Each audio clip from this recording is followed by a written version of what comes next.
Bashers. I'm waiting.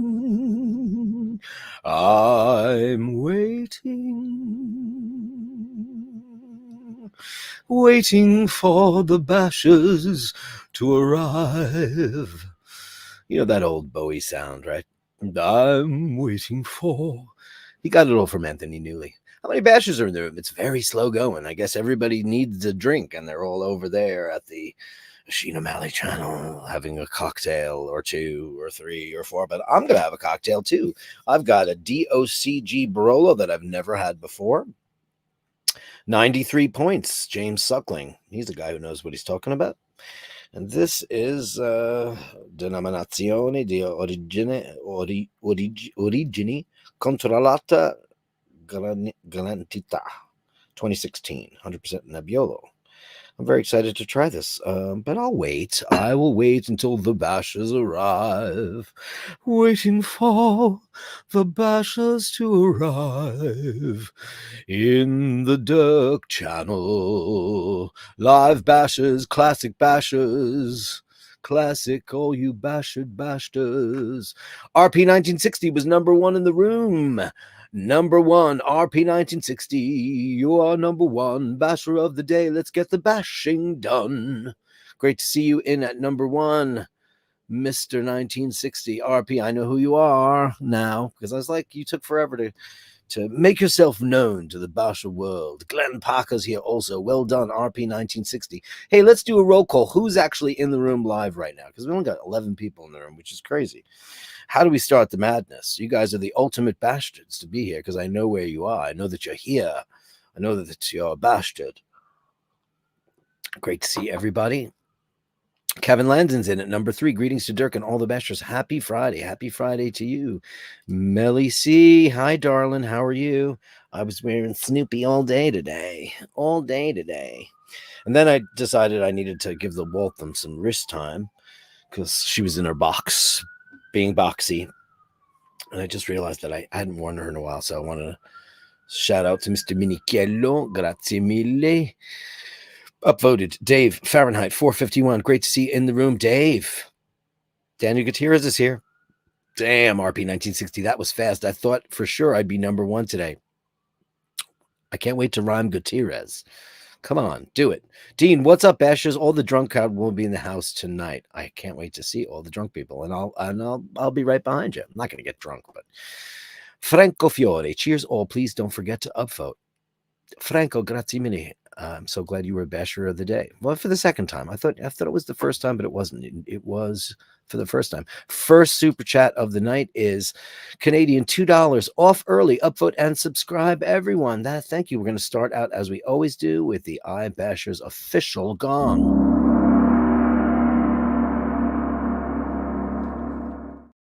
Thank you, dearest darling. Ray's here. Andrew's here. Glenn Parker's here.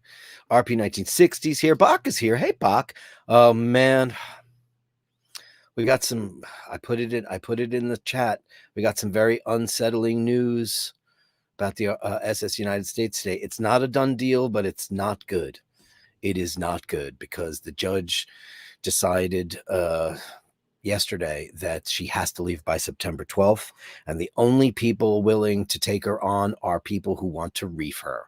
Now, for those of you who don't know what that means, it means people are willing to pay millions of dollars to the Conservancy to get her out of there, out of Philadelphia. Fuck you, Philadelphia. And that's all I have to say. There goes monetization and everything. But screw you, government. Screw you, local people. Screw all you legislative twats for allowing this piece of American history, this absolute zenith of American ingenuity and engineering and beautiful technology, the pride of America, the flagship of America. No one came in. She's in such peril right now because these companies came along with millions of dollars from Florida to actually reef her, to actually sink her and let her become a natural reef. And that is not what the Conservancy has been trying to fight off for years. Of course, we didn't want her to go to Alang in India and get scrapped. That would be even worse. But to sink her is it just sinks any kind of American pride I might have left, which is very, very little.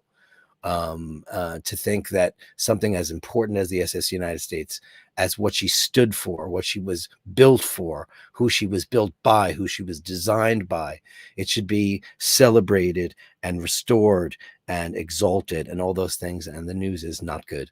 So they signed a preliminary agreement with Okaloosa County for, and I probably said that wrong, and I don't care because fuck them too, to acquire her and sink her and make a natural barrier reef out of her, which is just, I can't get my head around it. It's ruined it's ruined everything. It's just made me have no faith in anybody. I can't believe no American rah-rah, everybody with their rah-rah America bullshit. You don't even know what that means. Patriotic people who stars and stripes and all their patriotism and all that crap, they're all full of shit. You know what? Because that's something like that is so such a beacon of what should be American pride and ingenuity is now being is this close to being sunk forevermore. Gross. Carolyn Martin's here. Hi, honey. Dirk sending a PayPal to start the fund for the next new walkabout camera equipment. Thanks so much. You know what? Listen, guys, I have there's only 18 people in the room, so, and all of you guys that are in the room are amazing contributors, and I thank you so much. I'll talk about it a little bit more later, so maybe I can get some traction on this. I definitely need to upgrade, and it's not cheap. And this is my job. I need to move up to better audio because of yesterday's stream. Actually was so good. I had such a great time meeting Rosanna Charuti and Charuzzi and seeing her beautiful work, and then going to the beautiful Graduate Hotel. Thank you, Scotty Love, for turning me on to all that stuff. I'm grateful for that. I thought it was a really great show. It was very poorly attended. I don't know what's going on. Maybe it's the weekend. It's just, sometimes you just get a little down, and, you have good days, bad days, and I have to get it. But one thing that I found out for sure yesterday is that those AirPods got to go. Can't use those anymore. The actual iPhone sound is better, and I want the best possible quality for the show. I want everybody to hear everything, see everything, be a part of everything. It's your show. I just host it. That's just what it is. It's your show. I just host it. And I'm lucky and privileged to do so. So I'm going to have to make some audio upgrades. And there's this guy who's got a channel. He does walkabouts in New York. And I actually, got in touch with him and said, I really like the look of your look and sound. And he says, I'm using an Osmo 3. I'm using my iPhone on a gimbal. And while that's all working out pretty well, it has some disadvantages to it. One, it's not in 4K, which I would love to do. And I want my audio to be pristine. Yes, it's just Dirk talking most of the time. But yesterday I did an actual interview with an actual hero, a heroine, a woman who is doing her very best to save the lives of all these beautiful cats and opossums and birds and all these amazing things. So more of that stuff would be great. And there's the big man in the room. What's up? Hey, how's it going? I was watching your show, talking about screw caps. Screw Screw tops, yeah. No, I buy screw top white wine all the time. Yeah, there's nothing wrong with it. Yeah, absolutely fine. It's fine. Yeah, red wine not so much. I watched this.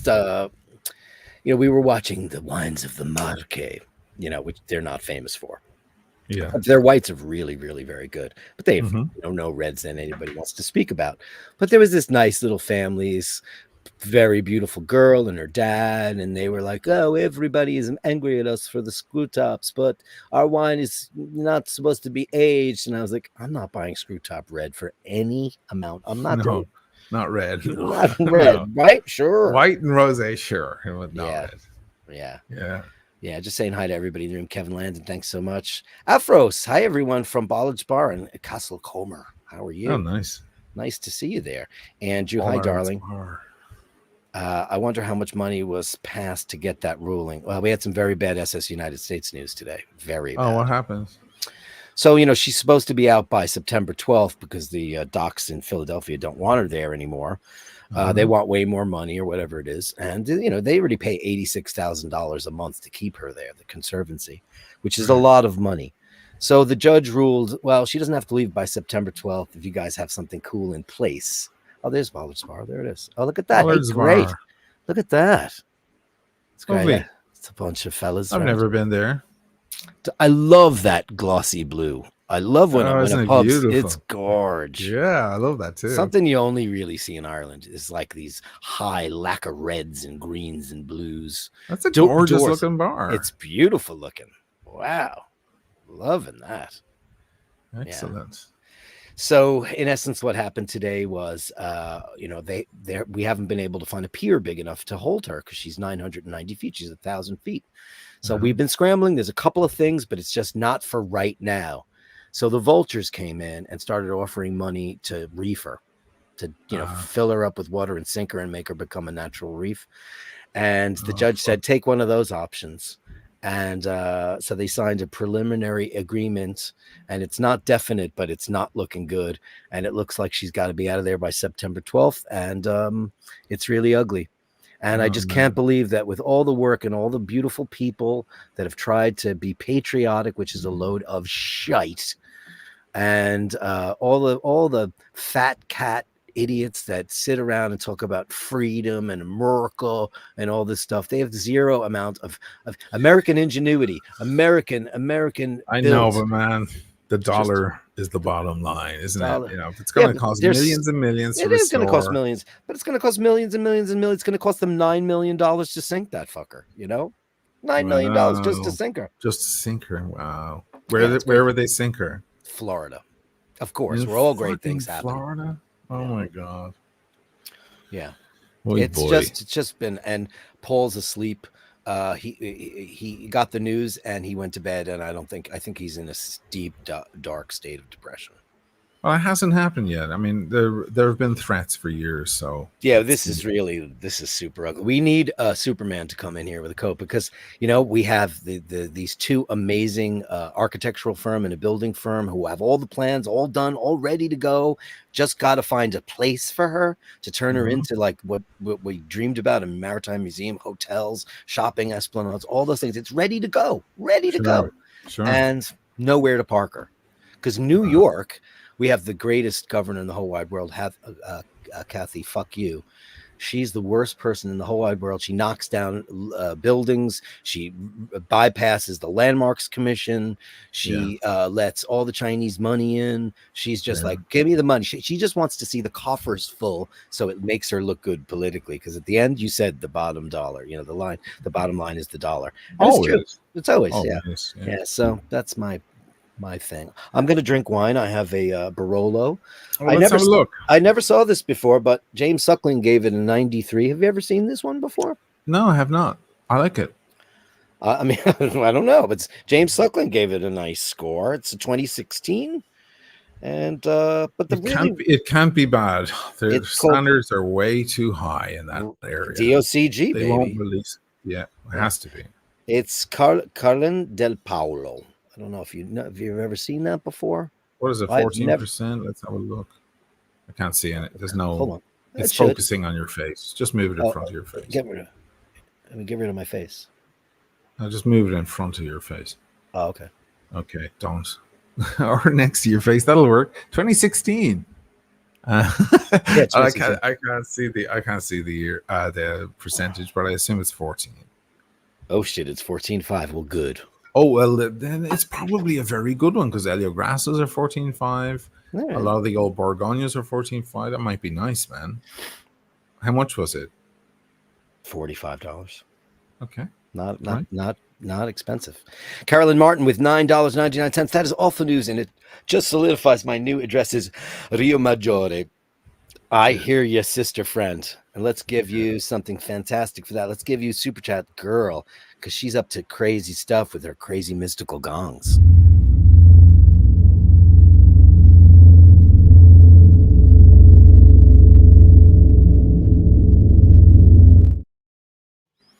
She's mystical and magical.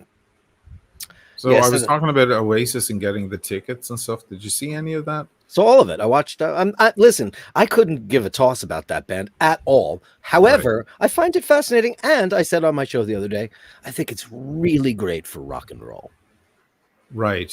I'm going to play this just for anybody who missed it, because people were coming into my thing late and probably got popped over here. So if you don't mind, I'll just play this really quickly from Instagram. Just advice, basic advice, very good advice. about getting tickets in the morning, first thing in the morning. Strategy for booking Oasis tickets. Okay, this is a big Can you thing. hear that? I, like every other person in the country, at 8 o'clock on Saturday morning will be trying to get my tickets. A few top tips for you. Set up your Ticketmaster account. If you've never bought anything from Ticketmaster, if you haven't logged in for a while, go in and make sure that you have your password to hand and be logged into Ticketmaster into your account beforehand. I'd also recommend, if possible, to store your card in your account so that you have all of the details to hand, so you're not faffing around on the day in a panic. Also, be patient. The demand for these tickets will be incredibly high. I know that some people normally have multiple tabs open on a browser. That is one way to do it. What I'd recommend you do is have a laptop and a phone, have separate devices if you can, and just be patient. Once you're in the queue, do not refresh the page because that'll put you to the back of the queue. So just be prepared, have your account details ready, store your card into your phone, and hopefully, fingers crossed, we'll all get tickets. So, God, you'd think they're like you were on the line for a lifeboat. right, I know. I would also add that if you're on two devices, and I said this to my crowd earlier, but I'll repeat it, that you disconnect Wi-Fi on your phone. So your phone is going out on your cellular. So you have two IP addresses. Yeah. And the refresh thing, she's absolutely right about. And what was the other thing? Oh, yeah. Take any ticket you can get.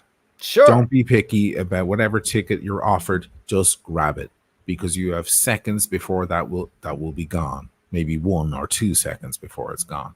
I wouldn't be picky like we normally are with concerts when there isn't such a frenzy. We want a certain seat in the parterre, or we want in the orchestra, or wherever we want. That's not going to be the case. You'll be lucky to be inside the stadium. There'll be thousands probably outside the stadium who never got in. So just grab whatever you can. I'm going to just grab a drink from the fridge. Go grab a drink.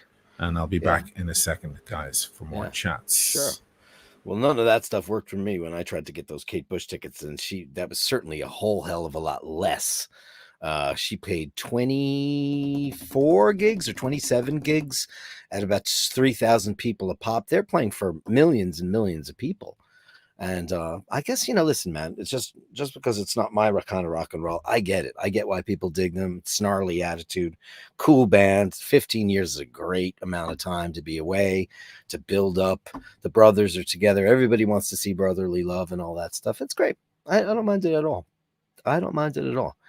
Dirk, do you have any wine today? I sure do. Those cocktails were delicious. It was Ancho Reyes, Aperol, and something else. I don't know what else was in it. It was really very good. I had 2 of them, and I really enjoyed it. $21 a pop, though. Andrew says, contact your ultra-rich New York political candidate. No names. Yeah, they're all a pack of. All of them are. Let's use the make the United States great again. Yeah, America. First of all, make America great again. Which America? North America, South America, Central America? It's funny. It's ridiculous. Hey, Andrew, what are you drinking and how much tonight? Were you drinking heavily last night during the live stream? It was a fun stream, right? I'm glad all you guys were in there because not so many people were. Andrew Wolkowicz. Andrew, sorry to disappoint, but that fellow doesn't give a damn about anything. Heinrich him. I don't know what that means. For the roar of the tiger. How are you doing, baby? Good to see you in the room. It's probably going to be a complete failure tomorrow. We'll end up watching on YouTube, but at least I have a toilet. Isn't that? That's how I feel about movies.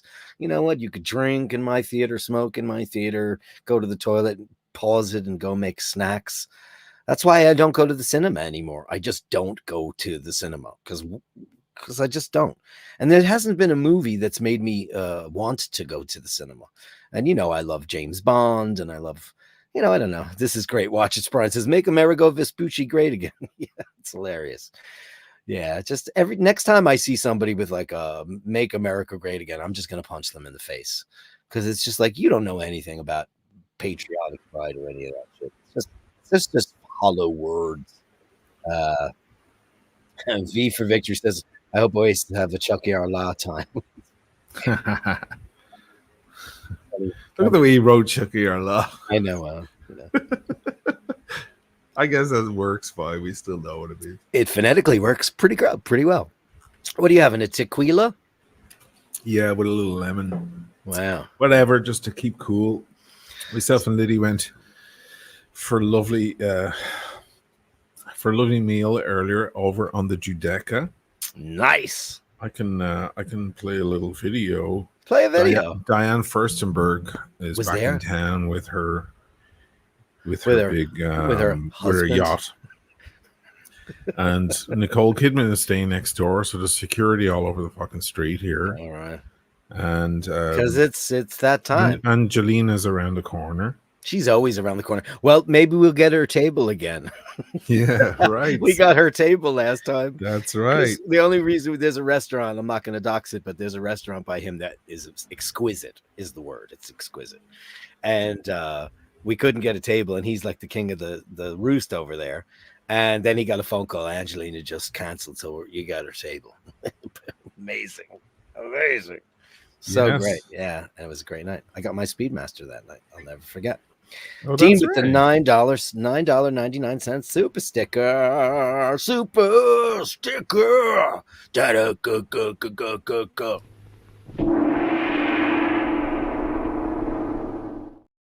Thank you, Dino.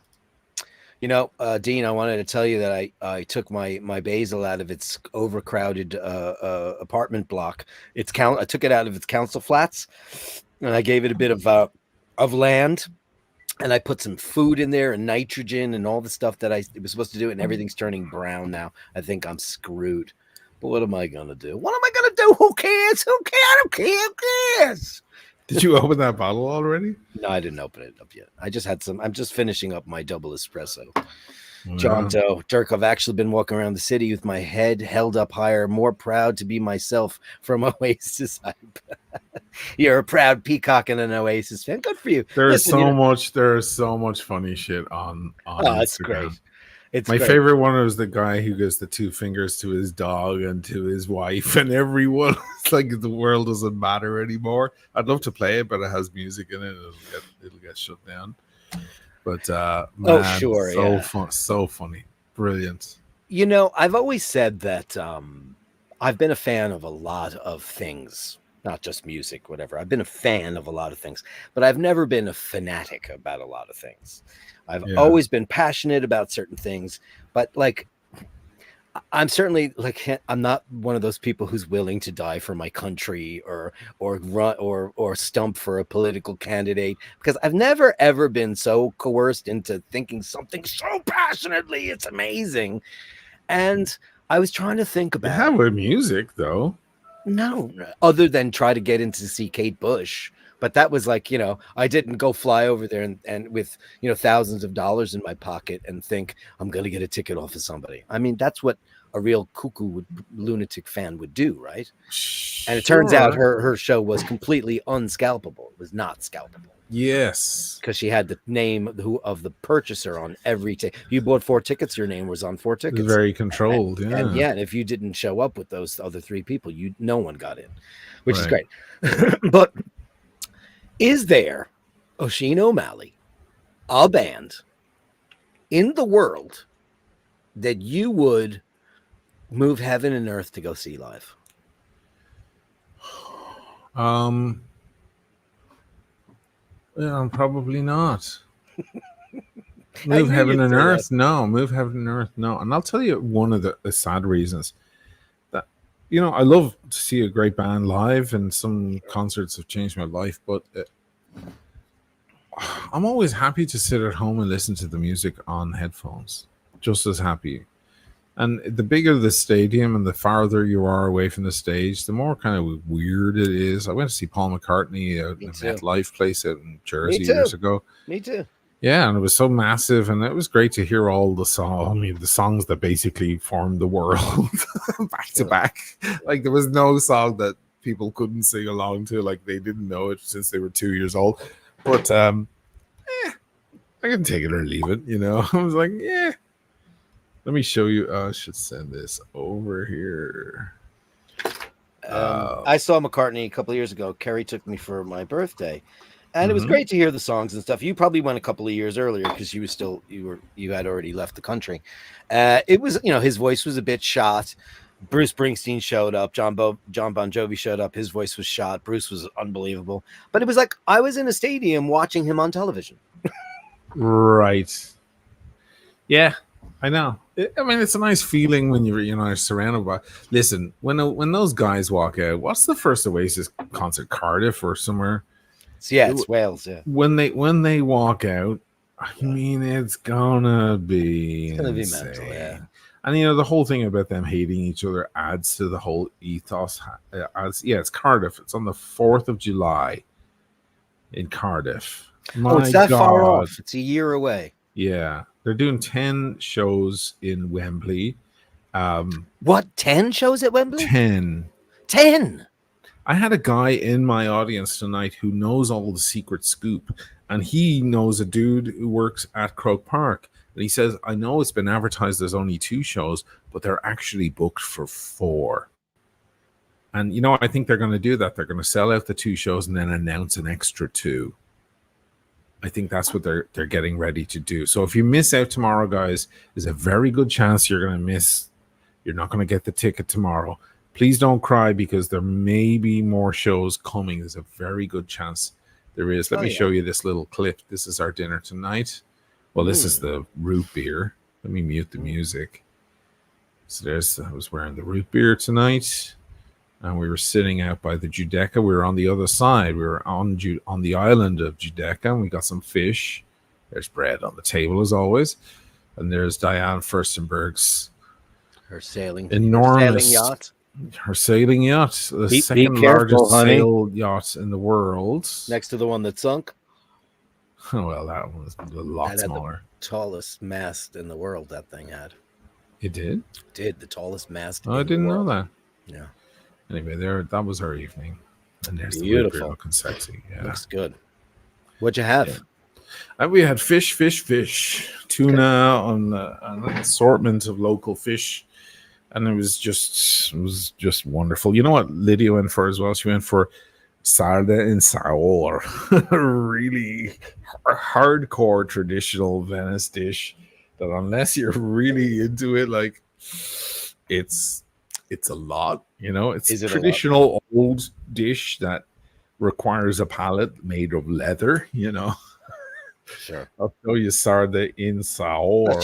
She's a Veneto girl, so. And she's like, you know what? I'm fucking getting sarda in sour. I don't give a shit. I was like, okay, go for it, girl.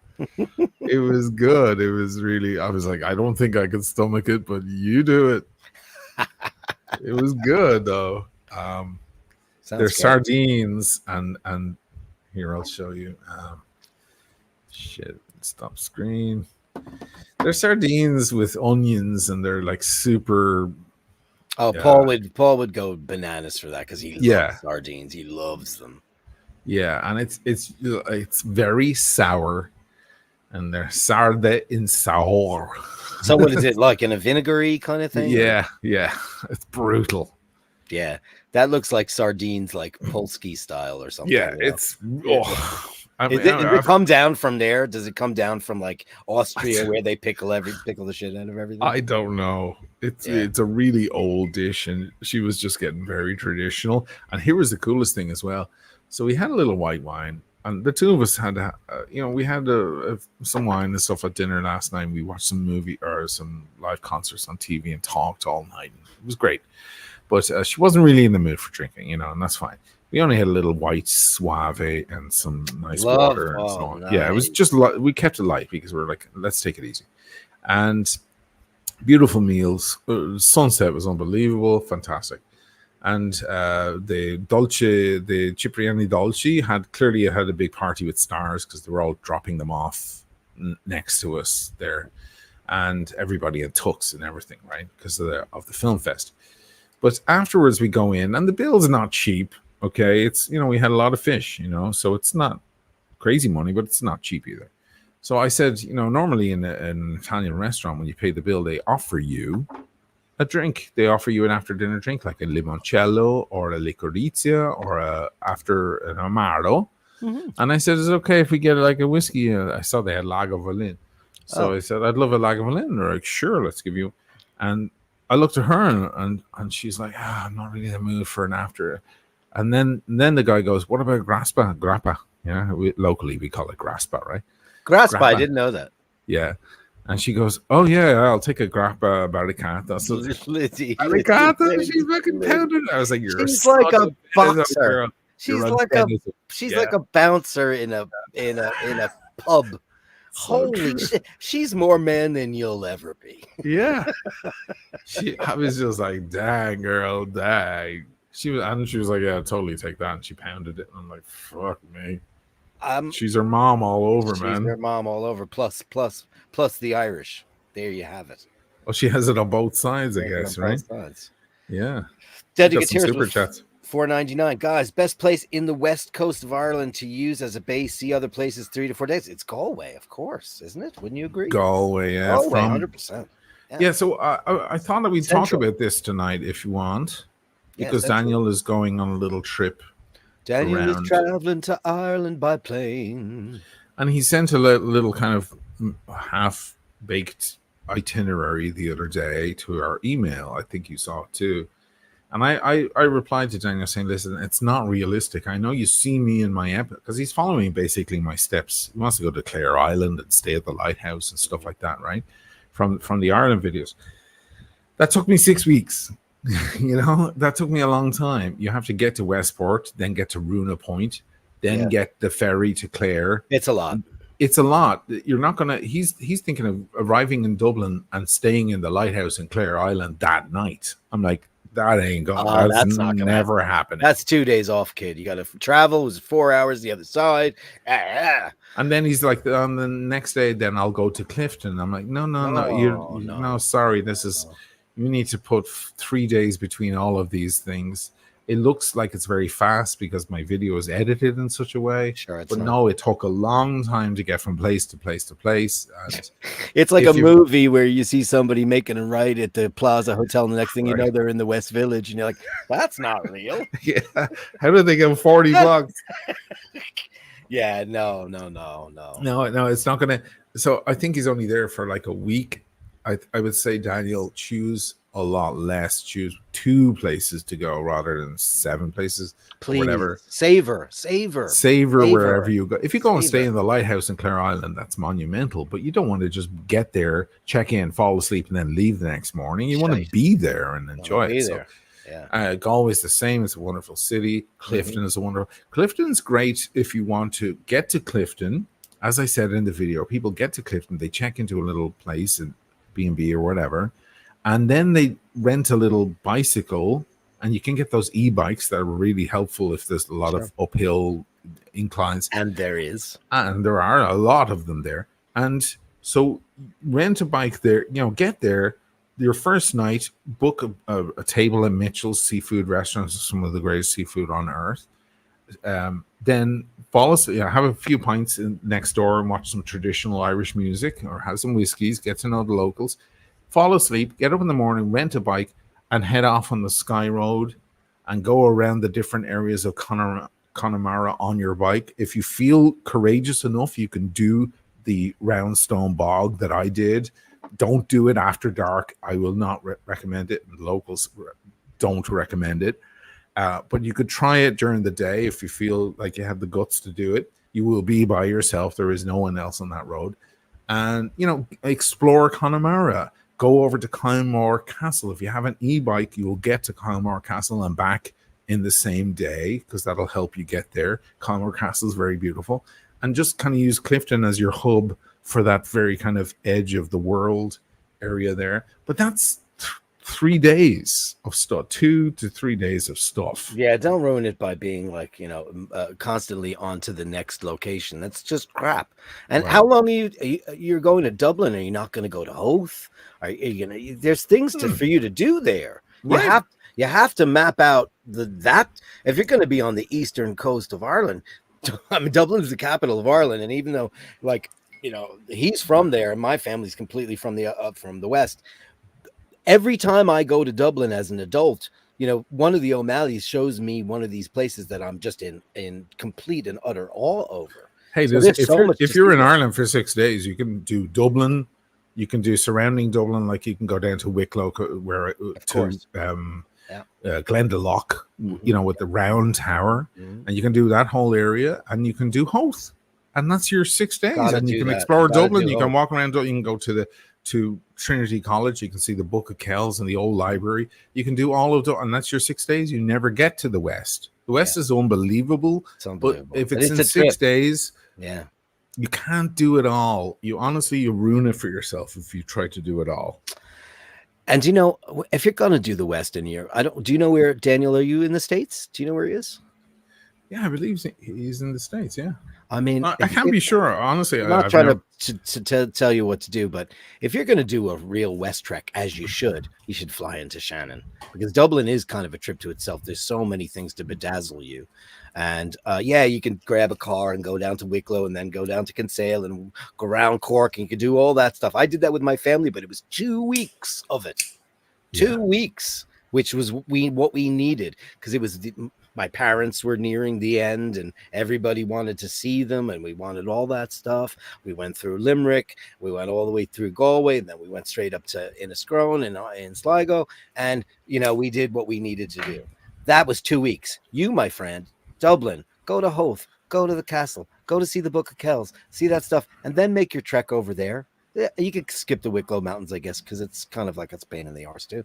And then go over there, go to Galway base camp, maybe stay in Salt Hill, which is the very beautiful part of Galway, and then do your thing and listen to what this guy said, because he just did it for you. But remember the editing. Very smart, very wise. Also, as for best pub for a pint in Dublin, come on, that's a whole episode in itself. But I'll just name some names. They're also... If you notice in my Ireland Part 1, I'm having a chat with one of the greatest watchmakers in the world, Stephen McGonigal, and he lists them off too. I'll give you a quick list: O'Donoghue's, Toners, Donny and Nesbitt, the Long Haul. There's 4 to start. You can rewind and write those down. Okay? What were the choices? O'Donoghue's, Toners, Donny and Nesbitt. They're all within spitting distance of each other. How is Sean Cavanaugh not in that? Which one? Gravediggers. How is that not in that? Gravediggers, we can add that. We can add Kyo's. We can add lots. The list is long, and the pints are flowing in Dublin, so there's a lot of great places to go. But I sat with Steve McGonigal in Donoghue's, which I would definitely recommend. Do you want to get to the next? This is Angela we have a bunch of them. But Moon Phase tip. Check out the Hermes, because I was talking about Moon Phase. I'm showing off my watch because Angelo Minichiello gave it to me. The Waltham. I'm wearing the Field and Marine today. Beautiful. Yeah, I love that. It's gorgeous. I love that watch on you. Oh man, it's so great. Everybody gives me compliments, and they're like, because the crown is so ginormous, and they think it's a Panerai at first, because it looks like it has a bit of Panerai looks, It does, yeah, it's really great. So I was talking about Moon Phase because I have this Moon Phase thing here. Maybe I'll grab my that crazy new watch you got with the fake moon phase on it. With the fake moon phase, yeah, this is it. Yeah, it's actually quite pretty. But then I was looking at the Christopher Ward one.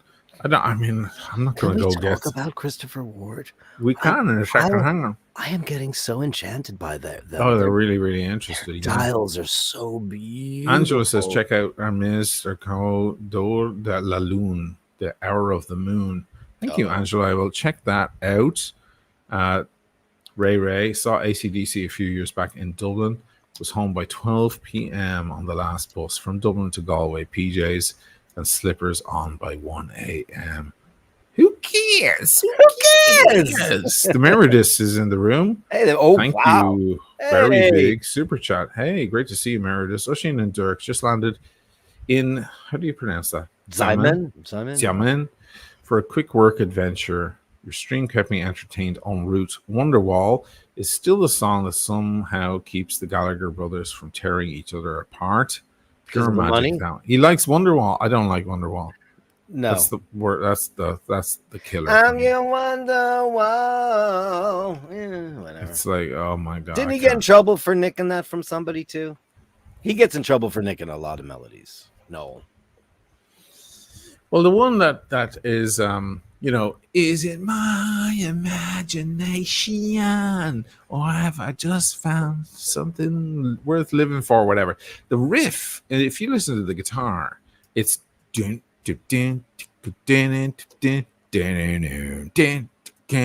fucking get it on. Oh, banging gong. Yeah, it's banging on. It's fucking the same riff.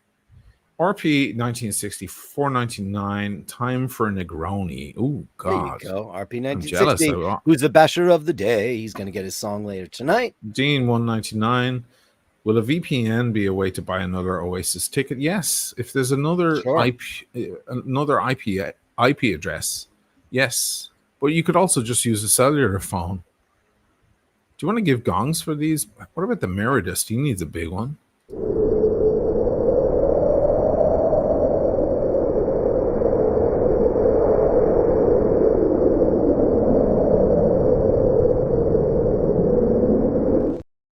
Ray needs I one. would, but you were making points that I didn't want to interrupt. Yeah. Sorry. I realized that I was fucking up your show there. No. You're not. No, I mean, listen.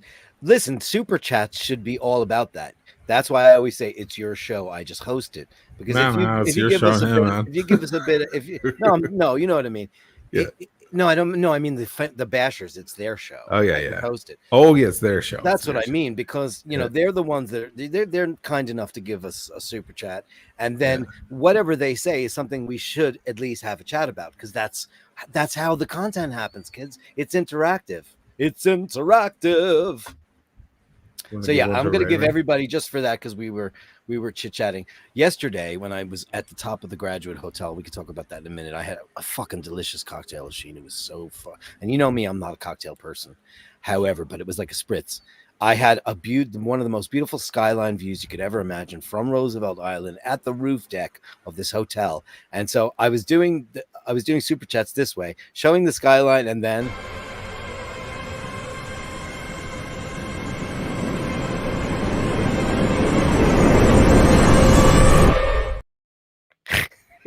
even though that's Los Angeles, it was so scary. So scary. Angela, thank you. Angela. Buddy, let's give you something nice. Thank you so much. I'm wearing my Field and Marine, as I told you. Thank you so much.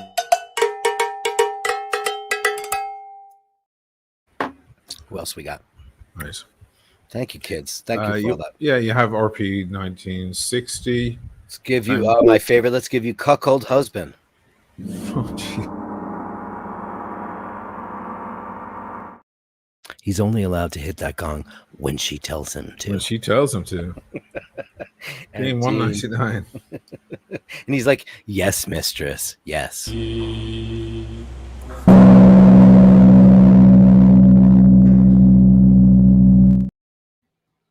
Thanks, guys, for that. It really helps out. Really so Daniel's doing 2 days in Dublin. Okay. Well, you can go to host. It's enough time to do that. Host. Yeah. Last time I was in Dublin, we were en route. I was with his brother and Dana and Paul and the kids, and we were in Dublin for exactly 2 days. And we stayed with the incomparable Jerry Omalley, which was incredibly gracious of her. We were there for Ella's birthday, which was spectacular. And we were there for 2 days. So what did we do for 2 days? We had the birthday party. I went upstairs for a kip because I was jet lagged out of my mind. Because every time I get to Europe, I need like 3 hours, 4 hours of sleep. I need to just, because I don't fall asleep on planes. Right. Next morning, we got up. Emma took us through Dublin town, and we went and we hit the castle and we hit the Book of Kells and we did all the stuff that you're supposed to do. And then what did we do? We went and we had a gorgeous couple of pints. And then for the evening, we went to Clondark Castle, and they refused to seat us because there's all these people sitting at tables. And this is just a funny little story. It's no indication or about the Irish. So there was like these hipstery Irish people, and there's nothing. I live in New York, which is the capital of hipsterism. But like when you see that shit, it's like when you see Italians who are into hip hop. It makes you want to blow your brains out. So we see these. It just makes you want to blow your brains out. So then we see these people, and she's like at the desk like this, and then she's with her big black boyfriend with his big afro, and aren't they just clever?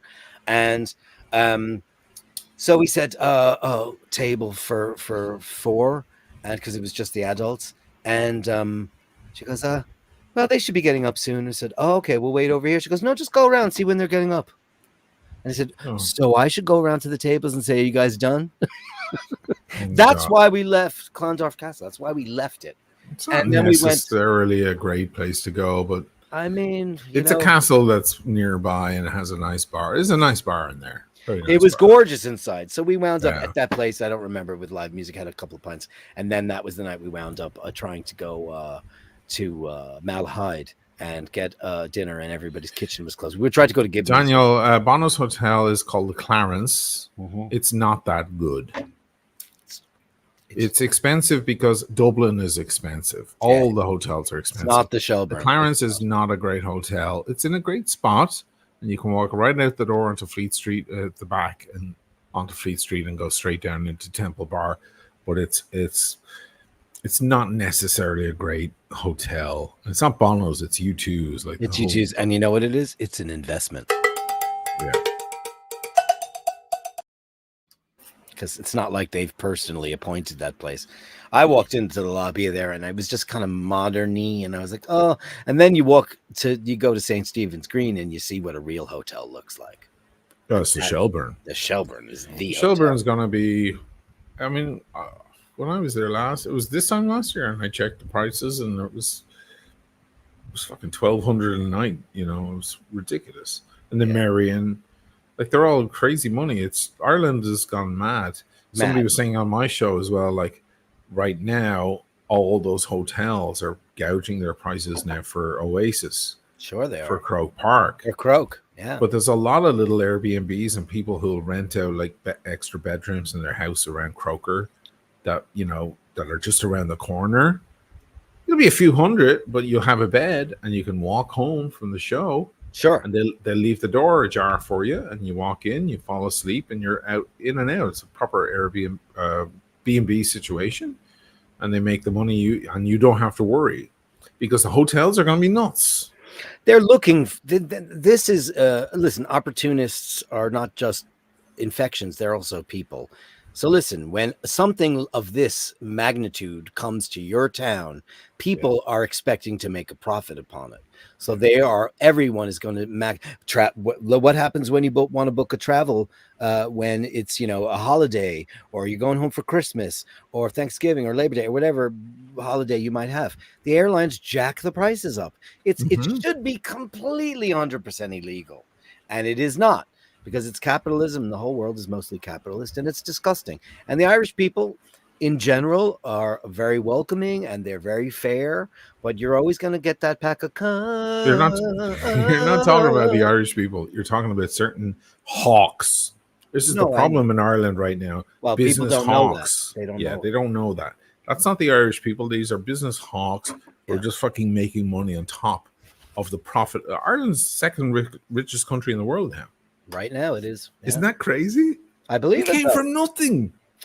We had nothing. We were. I remember Liam and Declan, my second cousins. We went to their strawberry farm, and they were giving their dogs matches to eat out of a matchbook. And I said, "What's that?" He goes, "They like it. It's snacks." Jeez. And we had Tato cheese and onion crisps, and he goes, "Oh God, I would fancy a bag of those." Like that's like such a rare treat for them to get a packet of crisps, because they were fucking broke. This is in the 70s. There was no money. We were a third world country till the end of the 80s. Till the end of the 80s. Then the Celtic Tiger happened, but the Celtic Tiger was nothing. It got the name, but it was nothing. And then it flopped, and now there's a whole new thing. It needs a whole new name by itself. I don't know what's happening. The place is crazy, and the apartment price and the housing prices around Dublin are not because of fucking immigrants. It's because of the hawks that are moving in and gouging up prices. They're pumping up prices of real estate, and they're not the Irish. They're not. Or if they are, they're just asshole Irish. Ray hates the hamsters. I mean, hate hipsters, and then, you know, it's so embarrassing.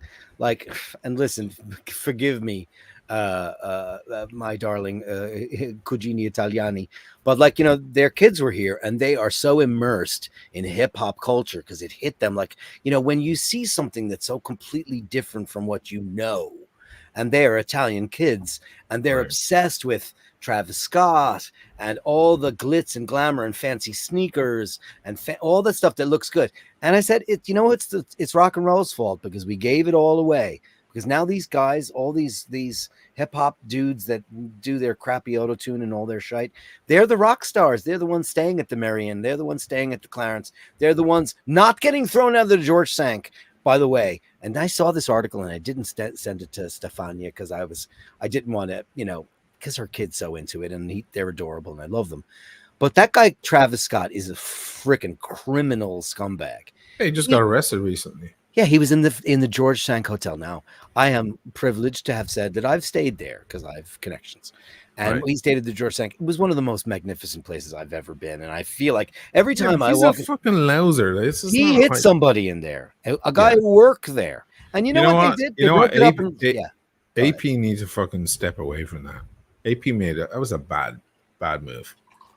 Do they have Travis Scott as one of their ambassadors? They made a Travis Scott Royal Oak, and we reviewed it on Watch Fashion Police. It's brown. Oh, the brown one with the doodles. Oh, jeez, yeah. And they had Nico Leonard on to talk about fucking social media. Like Nico Leonard is going to court, guys, because there's a boxer in Belfast who's bringing him to court. AP needs to wake up.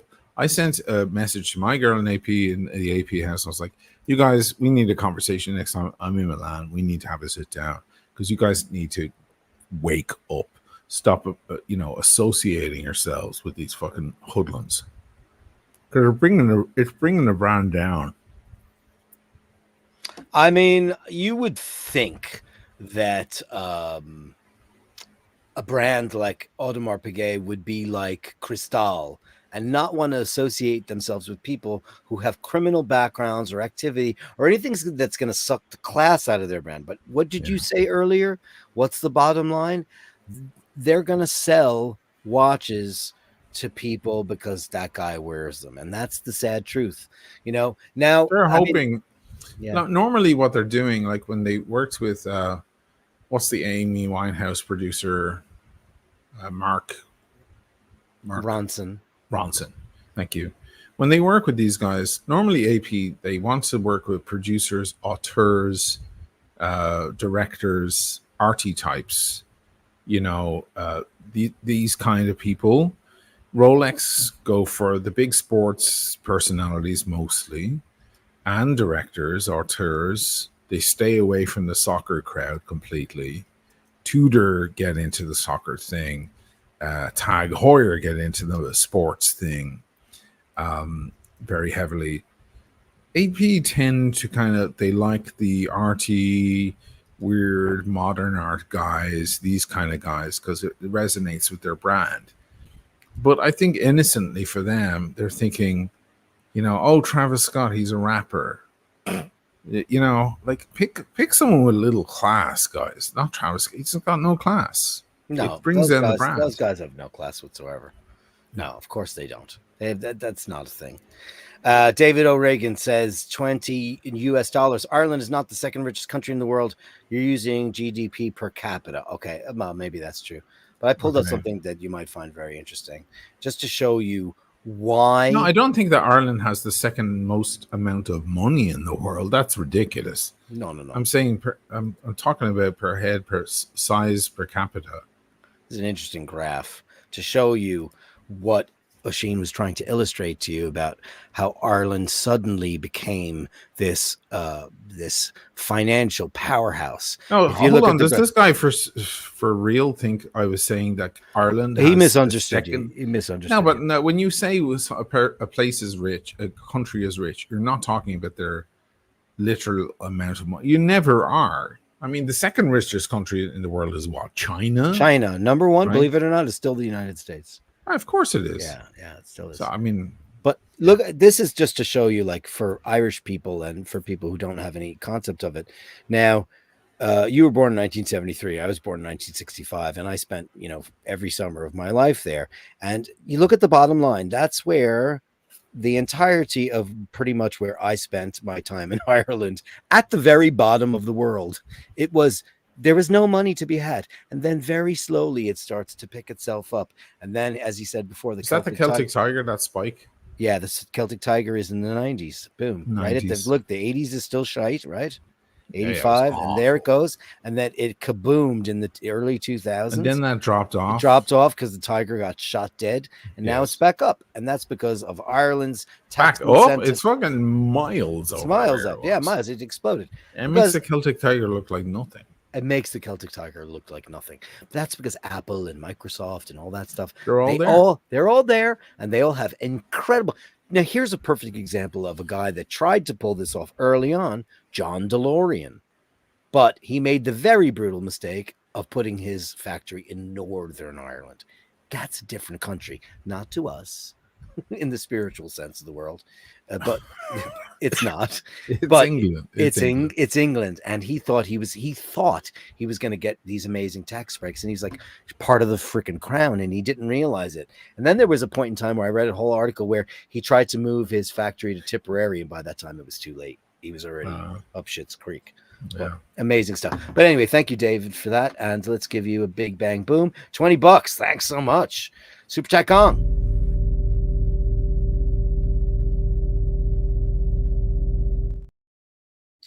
And then after we have a bunch of super chats. By the way, we're always talking per capita here. Always. Sure. It's like Norway. It's one of the richest countries in the world. Most people in Norway drive Teslas and have been driving them since they came out. They're expensive cars, whether you like them or not. It's immaterial.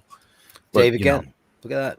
Love this, guys. Thank you. Even the Irish He's government putting his does money not- where his mouth is. Oh, Jesus. Even the Irish government does not use GDP. They use GNP, per capita, right? GDP includes all the American companies, Google, etc., who run their European profits through Ireland to avoid taxes. Isn't it all Sure. about avoiding taxes right now? Isn't it all about that? It's always been that way. I mean, one of the reasons why Apple is so rich is because of Ireland. Completely. And You you know. know what? Oisin, I'm serious. I made this You're right. declaration. I'm You're right. close. Other than the computers, and then this is just a little inside information of like what goes on in our little world. But you know, his brother is like shopping actively for a new machine, right?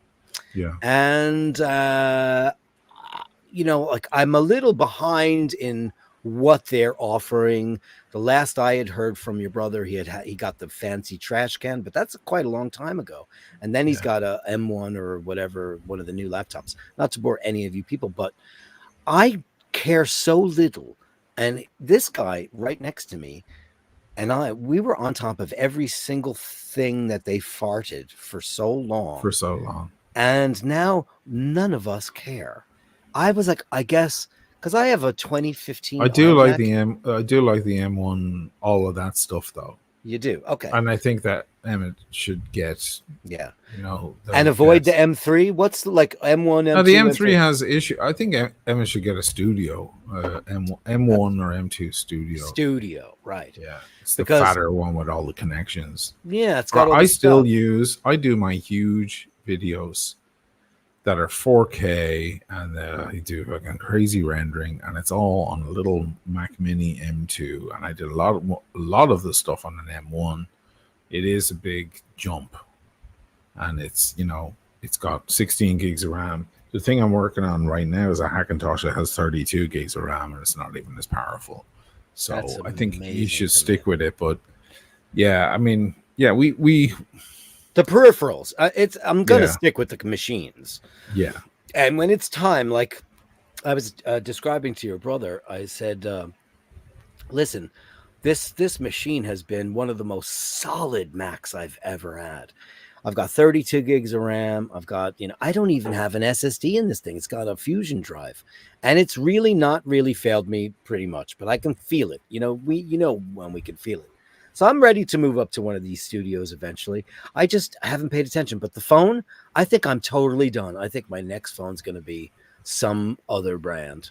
Just because that guy taking 30% of it. And I just got a new Patreon. Thank you so much, JHB. We love you. And he got it in there before Apple. Before Apple. Apple gets their 30% cut. And I wrote a letter, and I'll make it public. I haven't sent it yet because I'm still working on fine-tuning it. I wrote a letter because I used to write letters to Steve Jobs, and Steve Jobs was stevejobs.apple.com.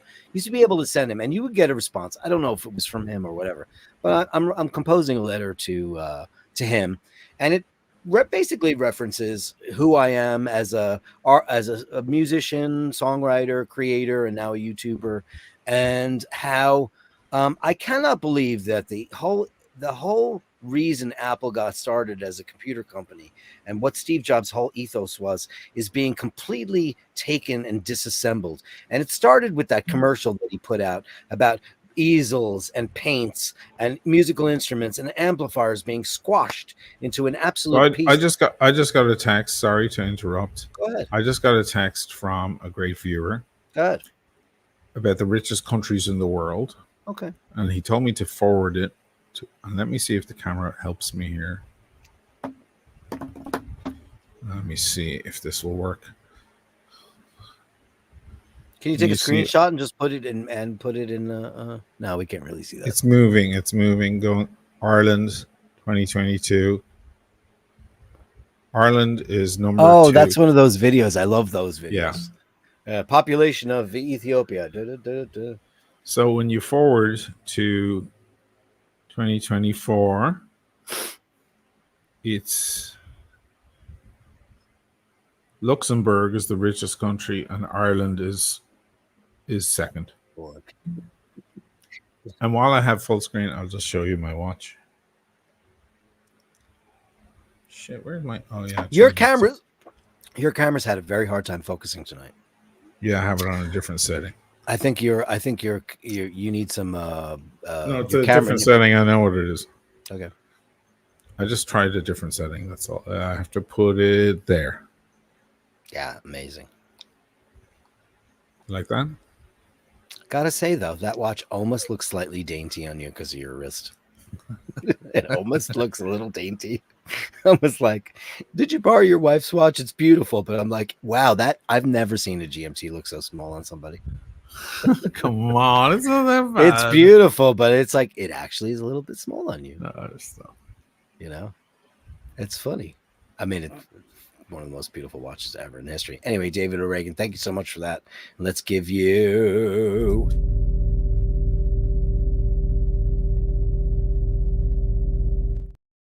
Is that your current favorite watch? What's your favorite watch in your collection? I mean, that's not nice to say. Do that. Probably the Gold Sub or the AP Royal Oak Chrono. Yeah.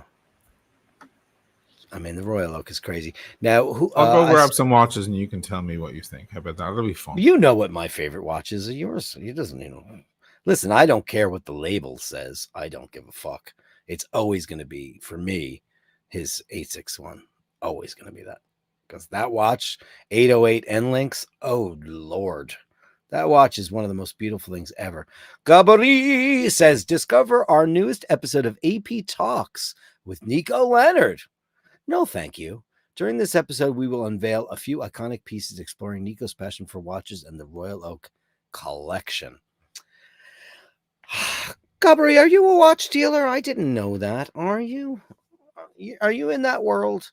I'll tell you, listen, I don't care about any of the kerfuffle and all the nonsense because at the end of the day, those two guys met in the street like a Mexican showdown and it was all good. I don't watch dealers. I don't watch the Roman Scharfs of the world. I don't watch any of those guys who are all about making profits out of watches because I don't care. I like the people who buy a watch because they love a watch, because they collect a watch, because it speaks to them, because it's a watch that makes them feel good. I don't watch any guys who have, their bottom line is a profit margin off of the watches they're promoting. I'm not a fan at all. So I said, I was just reiterating to the gang because Gallery, I didn't know I don't know. It says discover our AP. Yeah, Gallery, do you work for AP? Yeah, that's what. Yeah, okay.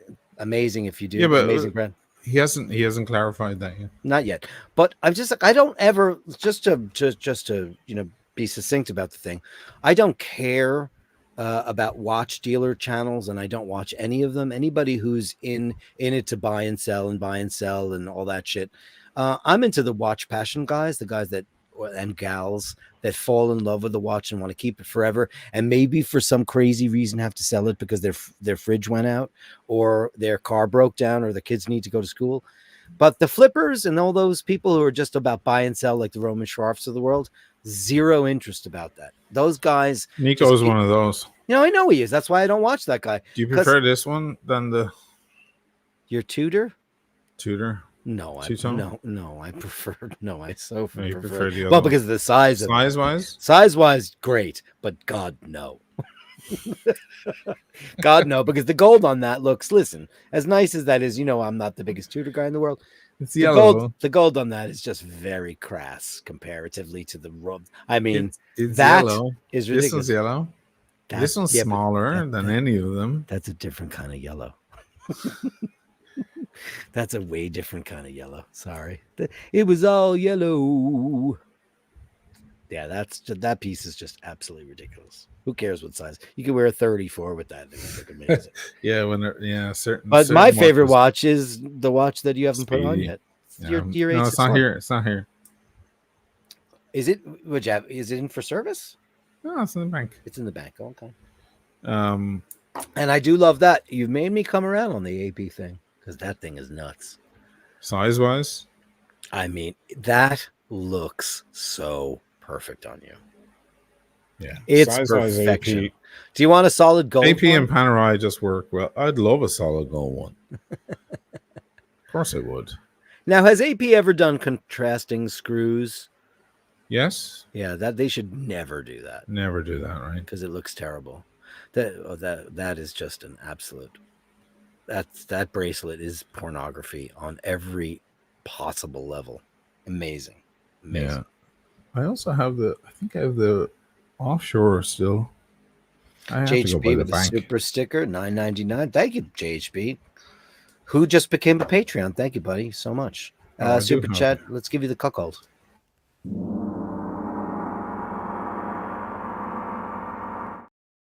I think calling him a cuckold is not a good idea for people to. I'm going to give you the cuckold. It's not. I think that the boys like to think about what their future might be if they have a dominant woman in their life. But it's not. A cuckold isn't about a dominant woman. It's about submissive man. Being the third guy who's not included in the sex. No, but he's the husband always. Yeah. It's so bad, man. It's Friday night, kid. It's Friday night. We gotta do it. I don't talk about that on my How's that one?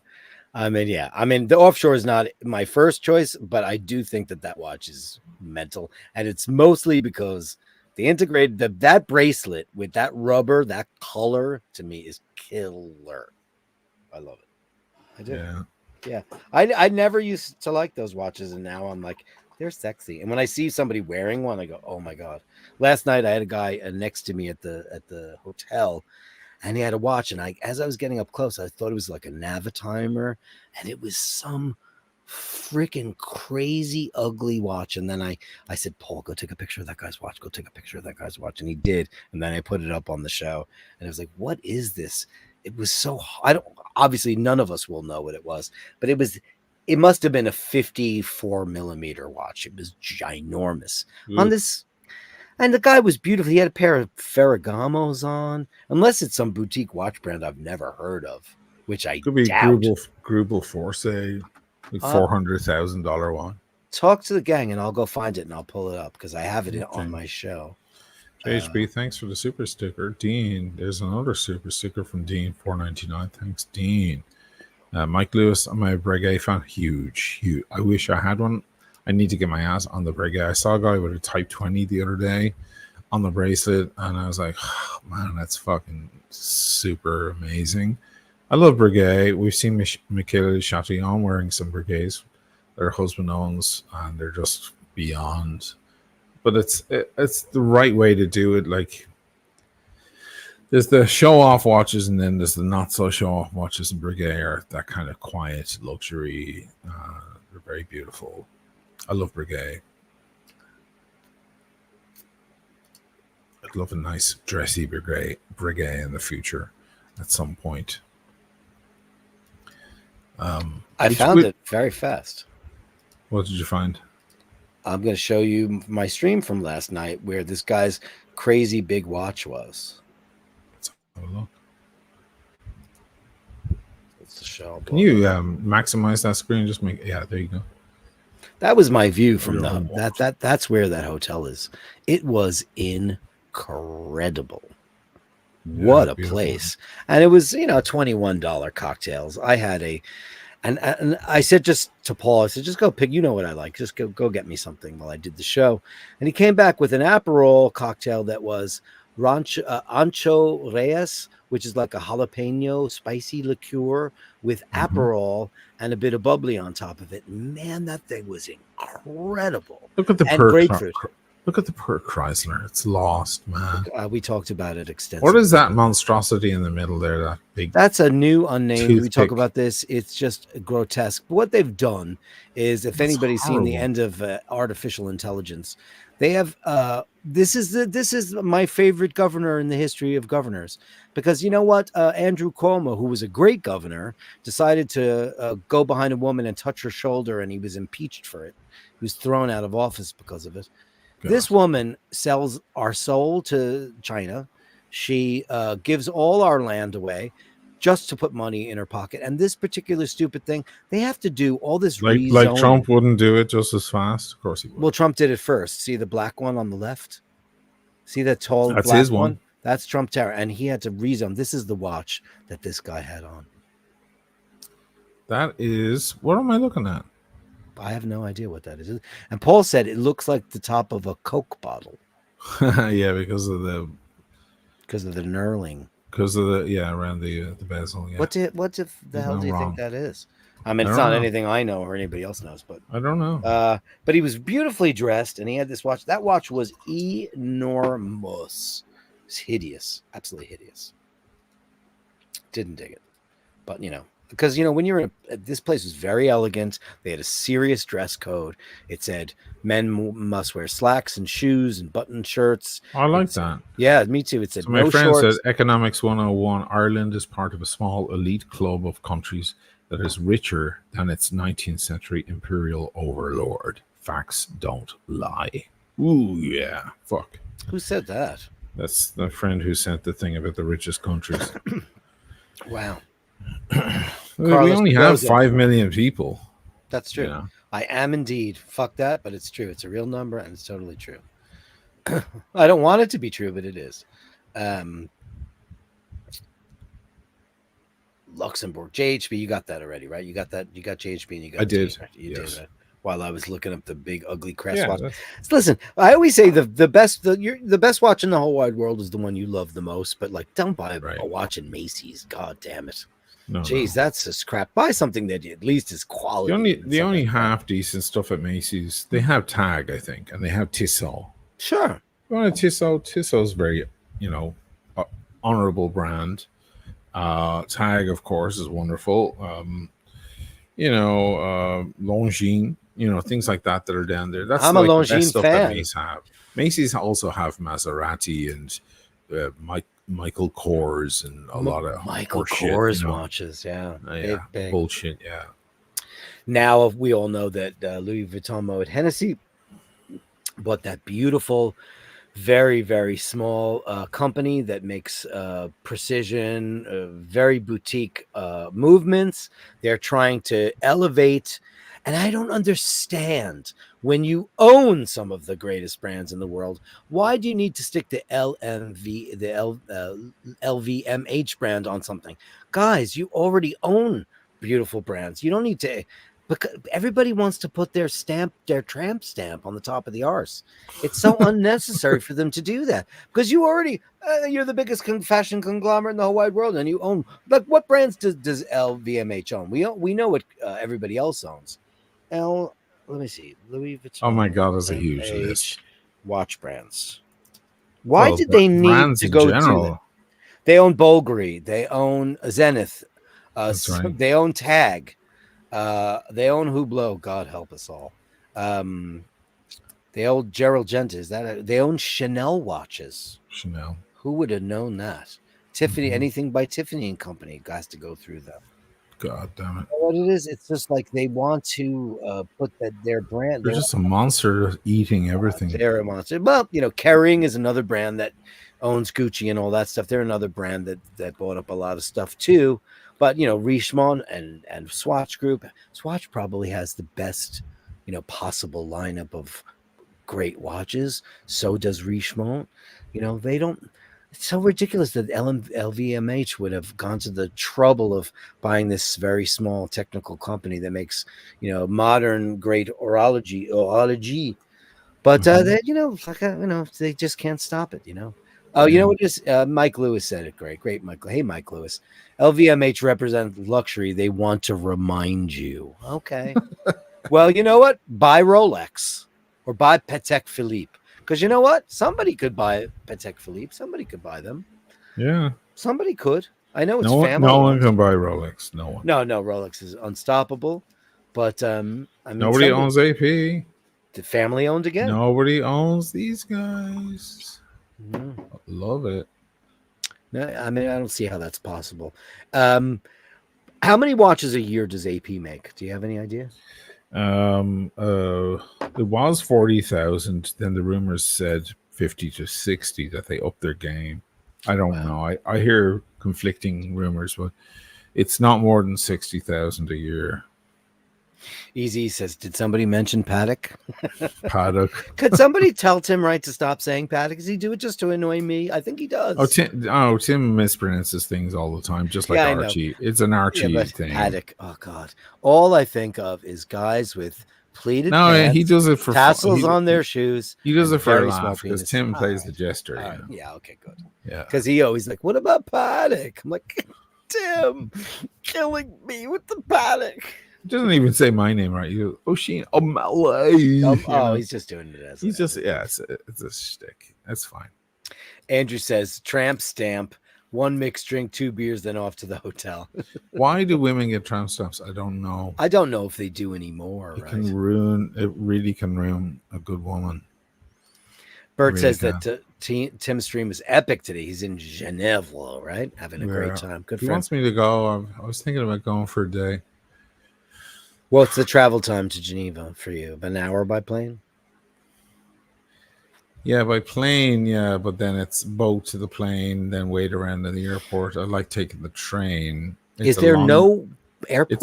It's about the same day because of going to an airport and waiting around and all of that stuff.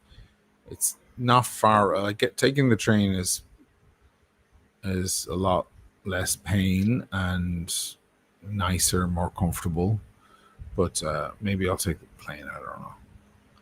So it's from very, very short, very short. I would say, but Geneva, you don't have to fly into. You can fly straight into Geneva, right? Yeah. Oh, that should be super. But where are they that you have to take a boat? Because I'm not taking the mezzi pubblici to the to the airports for you. Okay, of course. Yeah, I have to take a boat. You have to take a private taxi to get there. Oh, yeah. Is there right now is not a good time to be getting a private taxi in Venice because they are all booked up. Oh my God! Because Angelina Jolie needs one. Yeah. Right, and have you seen any other stars? They're all making so much money. So, my favorite woman on earth, Kate Blanchett, is in town. Kate Blanchett is probably at the Greetie. She's probably about 300 feet from me right now, sleeping. I wish she wasn't. And that makes me very upset. I do. In my heart, I really wish her for you.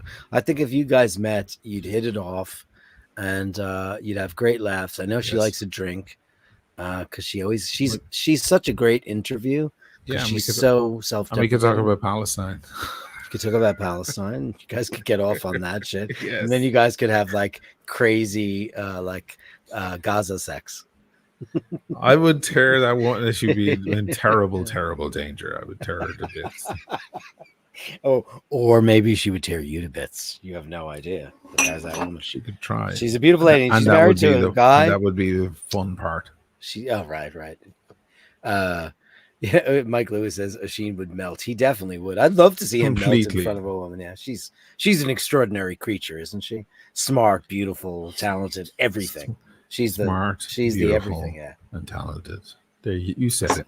Yeah, she's all of those things. She's all of those things. She's anything you could possibly. The only thing that you'd have to find out is that she doesn't trim her toenails, or you'd have to find something about her that's just not good. because I can't imagine. So I could focus on that, so we could have a regular conversation. Yeah, because you have to be like, all right, God, she doesn't trim her toenails. All right, she's a regular thing. I think my opinion of Cate Blanchett is that you'd go to a corner pub and she'd order a beer. Yeah, she would. She'd I'd order look somewhere in my line of fantasies. I meet her and she goes, "Take me to somewhere really like small, unknown," and I bring her to corner pub and she orders a beer, and we talk about the Beatles, you know. Oh, yeah. And she goes, "I have to say, George Harrison is my favorite," or you know, or something like that. And I just go, "Oh my God, you're just perfection, woman." Is he your favorite Beatle? No, it's McCartney. Me too. But I love the people who say, Yeah, me too. I love Ringo's my favorite. No, I love the people who say McCartney, Harrison, then Lennon, because I'm like, you're fucking. Because I love Lennon. Of course, I love Lennon. Yeah, but it's amazing. Like, but we know the truth. Yeah. When people, I find, and here's some firestorm for you. The people who are the Lennonists, for lack of a better term, lack of a better term, but it's kind of fun. I like it. It's kind of fun, the Lennonists. For those people, they don't get music at all. They get his social stance, they get his obstinance, his poetry. Oh God, I know people who love Lennon. Me too, but really like, get music. Guys, he is shite compared to the guy who stood next to him. That guy used to finish his sentences, cross his T's, dot his I's. He turned to him. Yes, he's great. He is a poet. He's all. I love John Lennon, but like, he's the third greatest Beatle. He is. Yeah, I mean, look, controversial but true. You know what? Paul's got. Listen, they all had. If he was in anyone else's band, he'd be the best writer, no doubt. But could you imagine George Harrison? In the same band. God. That's so not fair. One of the greatest songwriters in the history of the world. Listen, let's just put it this way: the three of them plus Ringo were the greatest because they were together. Yeah, and all those people who don't love. And when they complimented each other, it was something special. And that's exactly the conversation myself and Cate Blanchett would have in Corner Pub over a few beers. Yeah, I watched a video. I love to watch a lot of. Videos where like a super accomplished musician will be shown a piece of music without the instrument that they play to see what they would come up with. Have you watched any of those? They're great. I've seen some of that. They're great. Yeah. And this was like this young girl, and she was a drummer, and they put "Come Together" on there. Carolyn. Yeah. Oh, she couldn't play "Come Together" because nobody can play it. No. It wasn't that she couldn't. It's not a matter of can you play it. She didn't know the song. She didn't know who it was. How could she not know that? Because she's very young. I think she's some 17-year-old alt-rock girl. And they played it for her. They played the music without the drums. Yeah, and she's listening. And she said, first thing she said was, "Wow, this tune is amazing." She goes, "Oh, that bass line is killing me. Oh my God, this is amazing." And she came up with something that was just so. Dun, dun, dun, dun. Yeah, she just started tapping along with the beat, which is not what Ringo ever did. And then when she heard it, she went like this. And she took her drumsticks and she threw them. Yeah, she went, "Oh my God, what a writer." That's musical composition. That's the difference, kids. Yeah. Wishing we'd be curled up in the corner weeping. Yeah, I probably would. I want to see that. Then. I wish Cate Blanchett on Oisin. I think she's 55, is she? Oh, that's great. An older baby. I don't mind older if she's a stunning. Listen, I'm more and more attracted to intelligence, wit, and charm and things like that. I mean, I look at the young flowers and I'm like, oh, sure, but. I'm much more lately. I'm just so much more into I'm obsessed with Desi Lydic, right? Desi Lydic. I don't know what those two words mean together. You don't know who Desi? I'm gonna pull up Desi. Dude, you're like an Instagram whore. You're into. No, it's not Instagram. So hip and hot, and what's going on? Desi Lydic. That sounds like. I'm so sorry to tell you, you have Desi Lydic. Okay, you've acquired it. Desi Lydic. Let me pull up. I don't think we'll get shut down for using a piece. Because I think it's fairly Let me see videos. Best of Desi Lytic. I just got a copyright, not a copyright thing, a warning that we used an Italian commercial in 2022. Showed up today. A Ferrari really? commercial. Yeah. Oh, really? But Okay, you can tell. I don't know if you like this girl. Good. But I'm just, her intelligence and her smarts are just, I'm all over it. You know that stupid look that's always on Tucker Carlson's face? I like her. Yeah, I know her. Well, today he has a good reason for it. This just in to CNN. Tucker Oliver. Wow. Wow. I can't believe that a network that's so opposed to gender-affirming surgery just cut off their own dick. I'm married. Instant married. Apparently, Tucker was forced out by Rupert Murdoch, which is pretty ironic. Tucker spent so many years saying that Mexican people were coming to take our jobs away. Turns out he should have been worrying about Australians. And we still don't know exactly what led Rupert Murdoch to fire his network's biggest star, but reportedly he was concerned over Carlson's conspiracy theories about January 6th. So let this be a lesson to everybody. If you try to topple America's democracy, you can stay on TV for 2 more years, and that's it. I'm in love. Yeah, I'm in love. Because she's clever, her delivery's good. Fucking all that love. stuff. Can I show the rest of the Bastards your other major crush? Because I love her for you, ladies and gentlemen. Nora O'Donnell. Oh yes, Nora O'Donnell. Yeah, yes. she's such a classy. All day long. All day long. She's just everything. She looks great in white always. That's too much. I have that too zoomed in, right? Where is the shot of her that just, oh my God, this is her. This is her for you, my friend. Oh, Jesus Christ. Jay, is that just not? I was like, oh God. And then I saw her husband and he's like a nebbish. It's like, did you anybody ever see who Tina Fey is married to? Oh my God, terrible. He looks like he lives under a bridge in Ireland and like Mike Lewis. I love Kate Beckinsale, but she's been with that comedian dude and it's just ruined it a bit. Who's she with? Skinny dude from SNL. Oh, she was with him. So yeah. Objectively, because I'm not everyone. interested in girls sexually, but I'm interested in their beauty. Now, somebody told me today that that's their number one. Oh, my friend Steve. And I said, I think she's kind of milk toasty. Now, this girl's not milk toasty, nor Kate Beckinsale. I just think there's a million not girls. Milk toast. She's stunning. Pull up a great shot of her for me. Kate Beckinsale? Maybe I need a little bit more. Me? Oh, she's gorgeous. Don't we love her? Marjorie Taylor Greene. What a sexy girl. My God. Yeah. I want to happen to her what Mel Gibson said should happen to somebody. Right. She's such an evil twat. You want me to find good Kate Beckinsale? Yeah, show me it, because Sure. I see her and I just see meh. I think there's a million gay. girls. It doesn't help. No, it has nothing to do with being gay. It has to do with aesthetic beauty. Because, listen, you see the Cro-Magnons I want to jump on. They're not gorgeous. I just like that. That's what I like sexually. You know what? Beauty, but looking at a piece of art.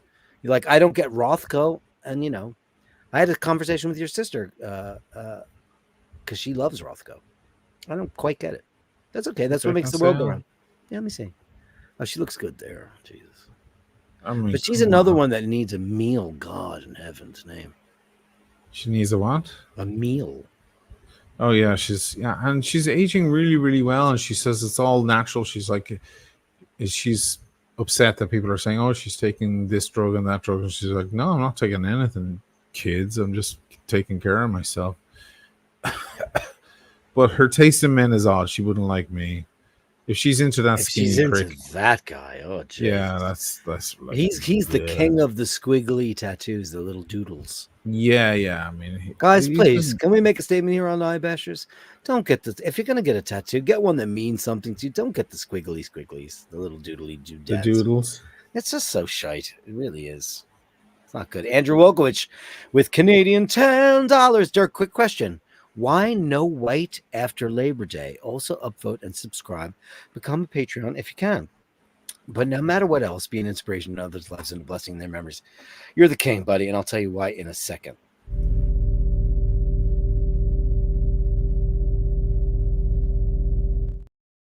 obviously this kind of rules don't really matter anymore. However, this was the no white after Labor Day was the elite of the eastern seaboard of New York City, and like people who went up to Hyannisport. It was the creme de la creme of the turn of the century fashion icons, where no one should be seen in white after Labor Day. It was what is it to do with? it was part of the golden age when women wore bustles and hats and fascinators. It's a very old-timey expression. No white, because if you were seen wearing white after Labor Day, you would be ostracized from society, and society was not a page in a newspaper or Instagram or TMZ. It was a page in all the newspapers. So you actually were being in society back in the day in America was a club, and there were like mavens, matriarchs of these societal kind of groups. And if you showed up in white after Labor Day, you would be thrown out of society. And it was an actual club. It didn't have membership or anything, but you were considered part of society. You know, where you summered, where you had your house, did you visit the Vanderbilts, all of that kind of thing. And it's just an expression that has lasted. Of course you can wear white after Labor Day, but it's an old-timey kind of expression. And that's where it comes from. That's all. Angela, I just looked at your brigade. It's beautiful. I can't pull it up here because you sent it to a different email that I don't have on this computer. But it's stunning. Tell him to send it here so we can have a look. Basherdirk@gmail.com. That's Basherdirk@gmail.com. And who sent you a brigade? Who's got a brigade?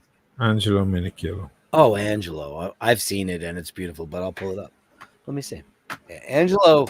Listen, Angelo is one of these guys that's got crazy taste in watches, amazing pieces. He's a curator. This is not a guy that gives a shit about flipping or resale value or any of that stuff. He's got an eye. We've all seen his house on Bashers.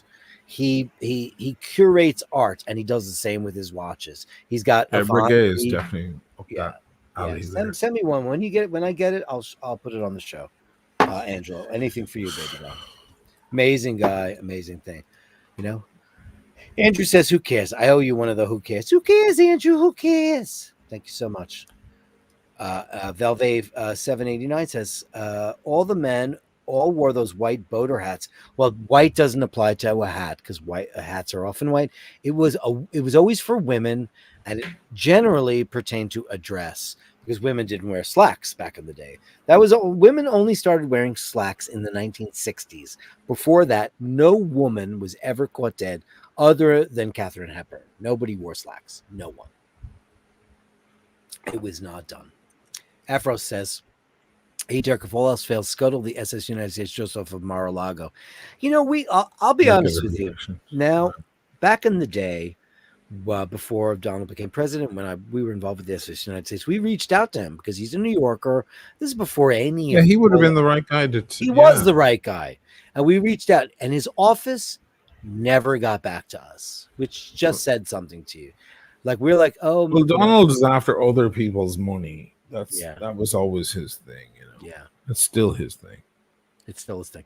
To be fair, I got to go head to head, entertain the troops. I'll be right back. Yeah, sure. He must be hitting that wine. Kate Beckinsale does have a good sense of humor. Who said that? That's right.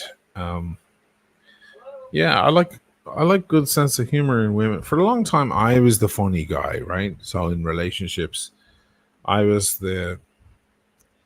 I would crack the jokes and the ladies would laugh, and that's kind of a thing. You have to be a little funny and a little dry and so on, and it's more up to men to be funny than and it's up to the women to enjoy that humor. You know, it's Christopher Hitchens got in terrible trouble years ago for saying he wrote a thing in Vanity Fair saying that women aren't funny. And there was big lashback from Kristen Wiig and different Tina Fey and people like this. But I liked what he had to say, that it was more important that women had a sense of humor, which is not the same as being funny. That you understand the sense of humor. I've been with girls who understand my sense of humor I would just keep them laughing all day long. There's no better aphrodisiac other than alcohol than to keep a woman laughing. It's a sign, I think, for them, it's a sign of intelligence and also just kind of relaxation and things like that. But I think there's a lot of women who are just extremely funny, and I find it very, very attractive. And I'd like to take that second violin sometimes, or just sit back and, enjoy the incredible wit of another woman. The older I get, the more I'm into that. Yeah, Daniel, Kate Middleton, come on. She married into the greatest shit ever, so that's that. He definitely chose the right one there. Mike Lewis, Kate Beckinsale. Father was a talented comedian. I think that's where she gets her funny side. Yeah, she's fun, and that's why she liked that, whatever his fucking name is, whatever, from SNL. That's why she liked that dude, because he's a funny guy. He's a very funny guy. He's part of SNL, for crying out loud. He's very funny. So I see what's going on there, but it's like, ugh. She's just such top class shit, Oh well. Kate Middleton's sister is hotter. Pee-pee, you mean? No, she's not. She's nice, but she's not hotter. Okay. She's not. Sorry.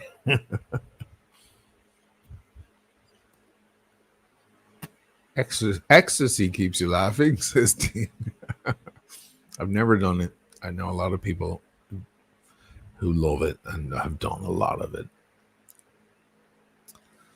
I'm not interested, but I'm sure it's fun. Oh, no, thank you. Oh, God. Drugs are fun. That's why people do them. I think drugs are escapism. I don't think that I don't know if, I've never done them. Wine treating you? It's all right. When I first opened it up, I was like, it's a bit cherry on the palate.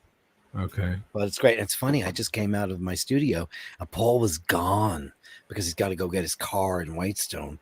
And he was like snoring when I started the show. And I was like, oh, shit. And I had we went to a diner today because my friend Steve just started working in my neighborhood. So I'm showing him all the wares of Long Island City. Mm-hmm. And I took him to Court Square Diner. Oh, nice. Great diner. I'm glad it's still there. I've got some pictures for you, ladies and gentlemen. Mr. Angelo Minichello. Oh, it's the Breguet. With some Breguet. Let the Breguet pass us by. This looks like the one that oh boy, that Sean Pasha had in Florence. Looks very similar. Yeah, I mean, this is Breguet. It's top level. Top level. Look at that thing. Yeah. Oh, bro, boy. Oh, Lord in heaven's name. Yeah, it's art. I mean, it's art in every way, shape, or form. Oh my God. That's crazy town. Yeah. Oh yeah, and this is his Parmigiani Fleurier that he just got, and it got. I told you the story, right? Yeah. It got stopped in customs because they thought he was trying to import cheese. Cheese, because it's called Parmigiani. Took me a minute to get my head around it, but actually kind of dig it. Yeah, me too. Oddness. I do too. I love it. Yeah. I love the it's almost alabaster. The color of it reminds me of like alabaster sculpture, and those hands are very unique. It's a very unique piece. The hebdomadaire. Incredible. Andrew, he's amazing. Thank you, Angelo Minichello. Amazing. And he sent a $10 super chat. Thank you, buddy. Thanks, Let's give you a little bit of let's give you some super chat gong.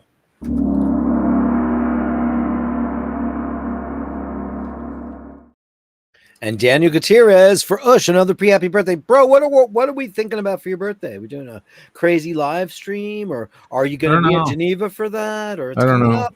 Days away. I'm not a planner, you know me. I never plan anything. And I just think birthdays are shit. I'll get up in the morning and jump a train to Geneva. I don't know.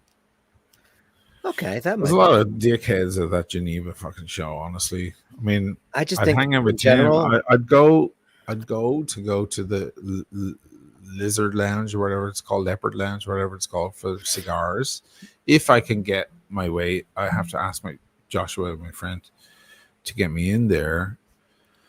I'd go to have steak frites with Timmy and have a good laugh, and maybe have a look at some watches, but I don't know. I don't know if I'm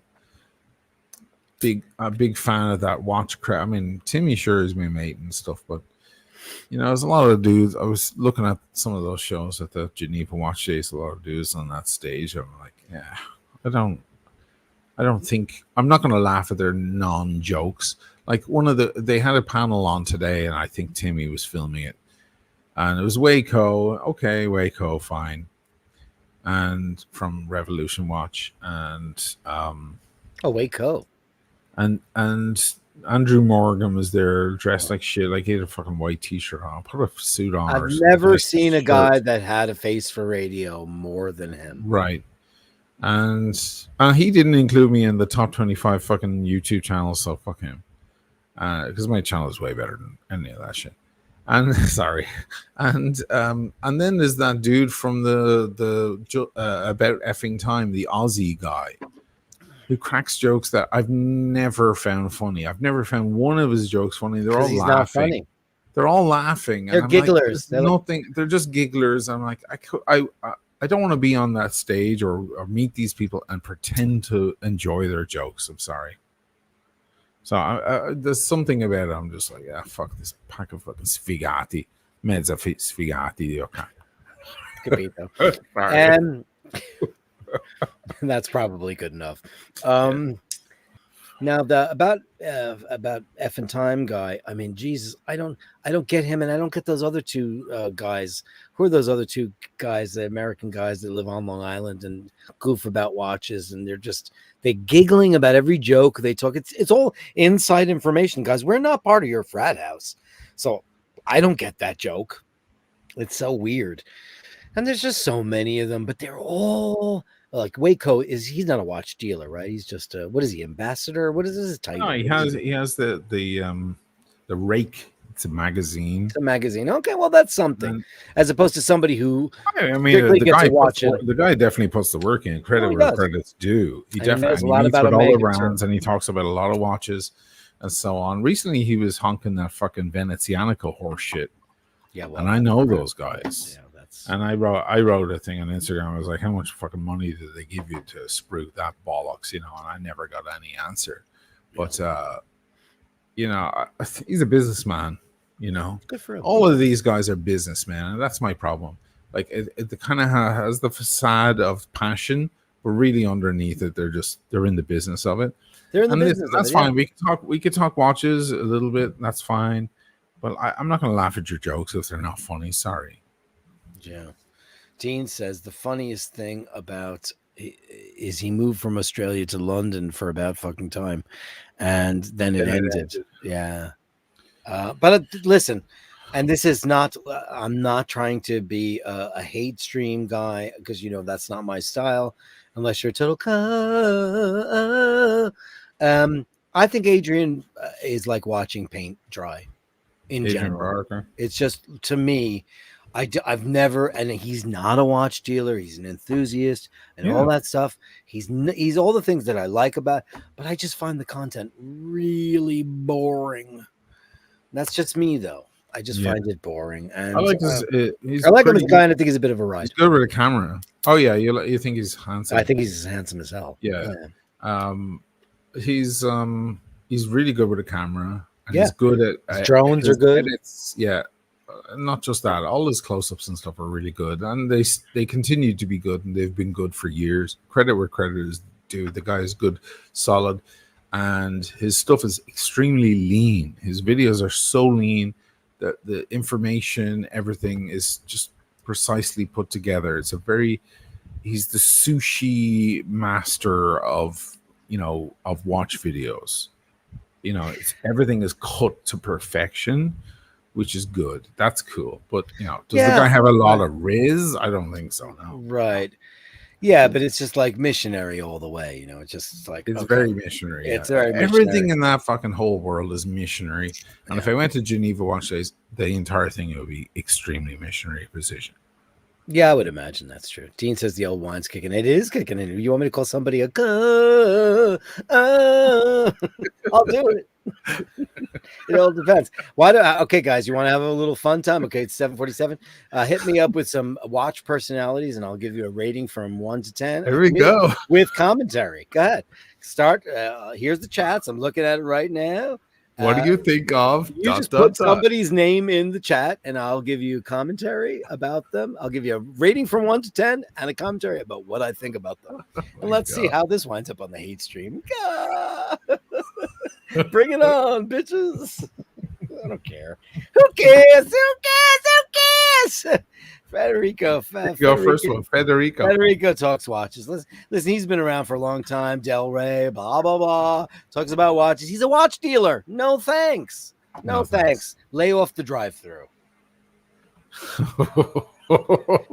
Nico Leonard, let's go, Dirk. Okay, Nico Leonard, he's wanted by Interpol.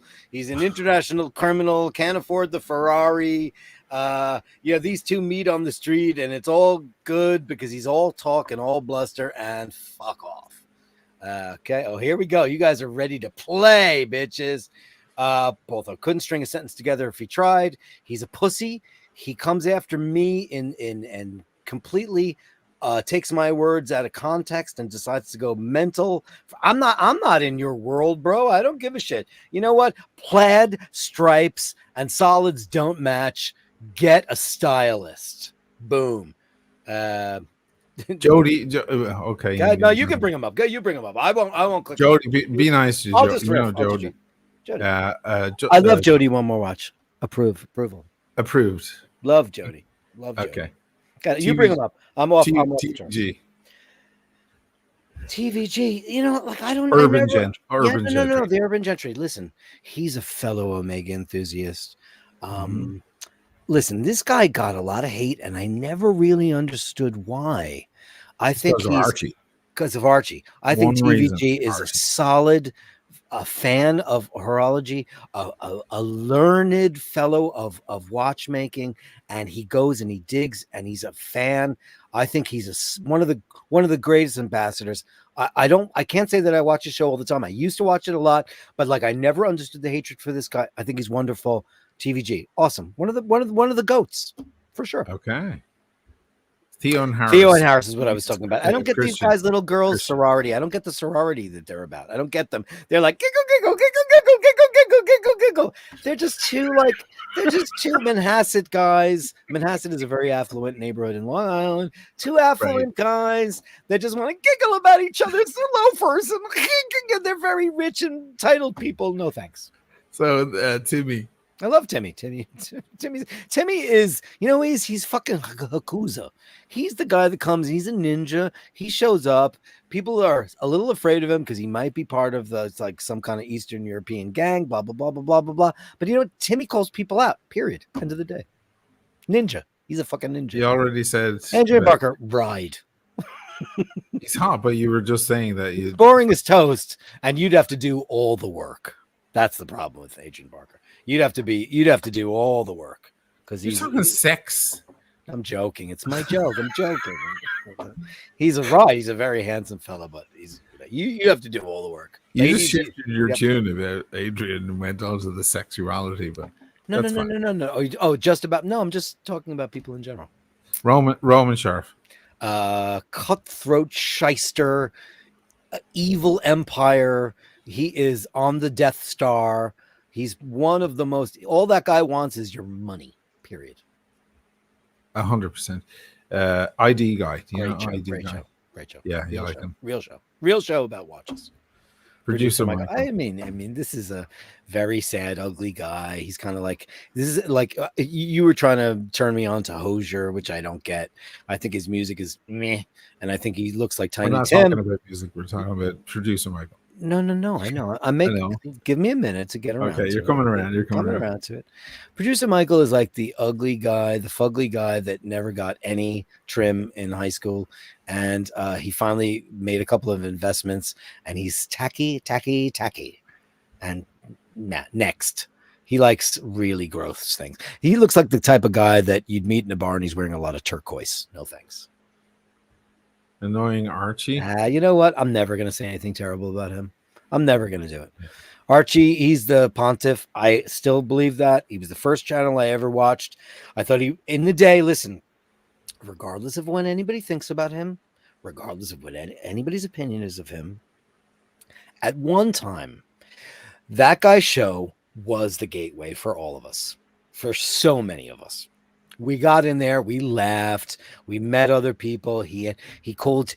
Think of all the catchphrases that guy invented. Yeah, so many of them. And shitter. The biggest one, the shitter. You know what? It's the shitter. And you know what, Archie? I'll love you forever, man. I will love you forever. Also, you guys like the same music and talk I don't know about what aviation and cars and stuff. Because you remember we've talked about this. I don't remember anything. You don't remember anything. Okay. Jenny L.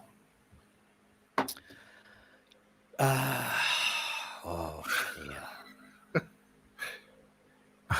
I'm not going to say it, I think. The first FWIW,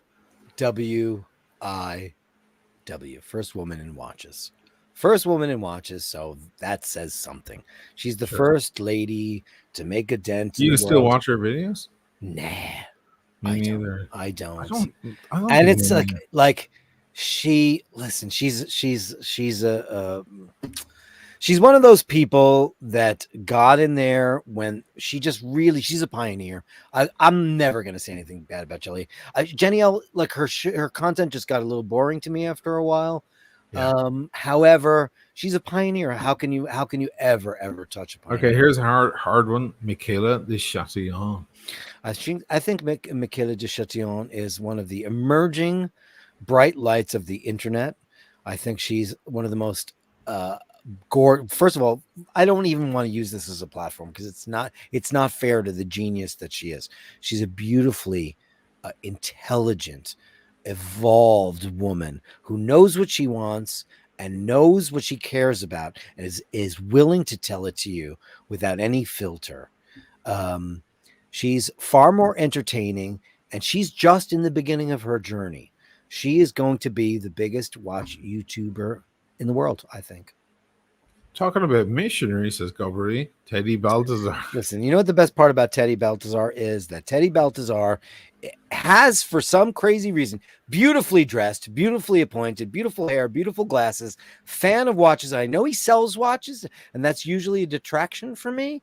But this is a guy that loves the pieces that he sells. And regardless of his affiliation with the guy from the Shark Tank, Mr. Wonderful and all that stuff, who I think is a super douche.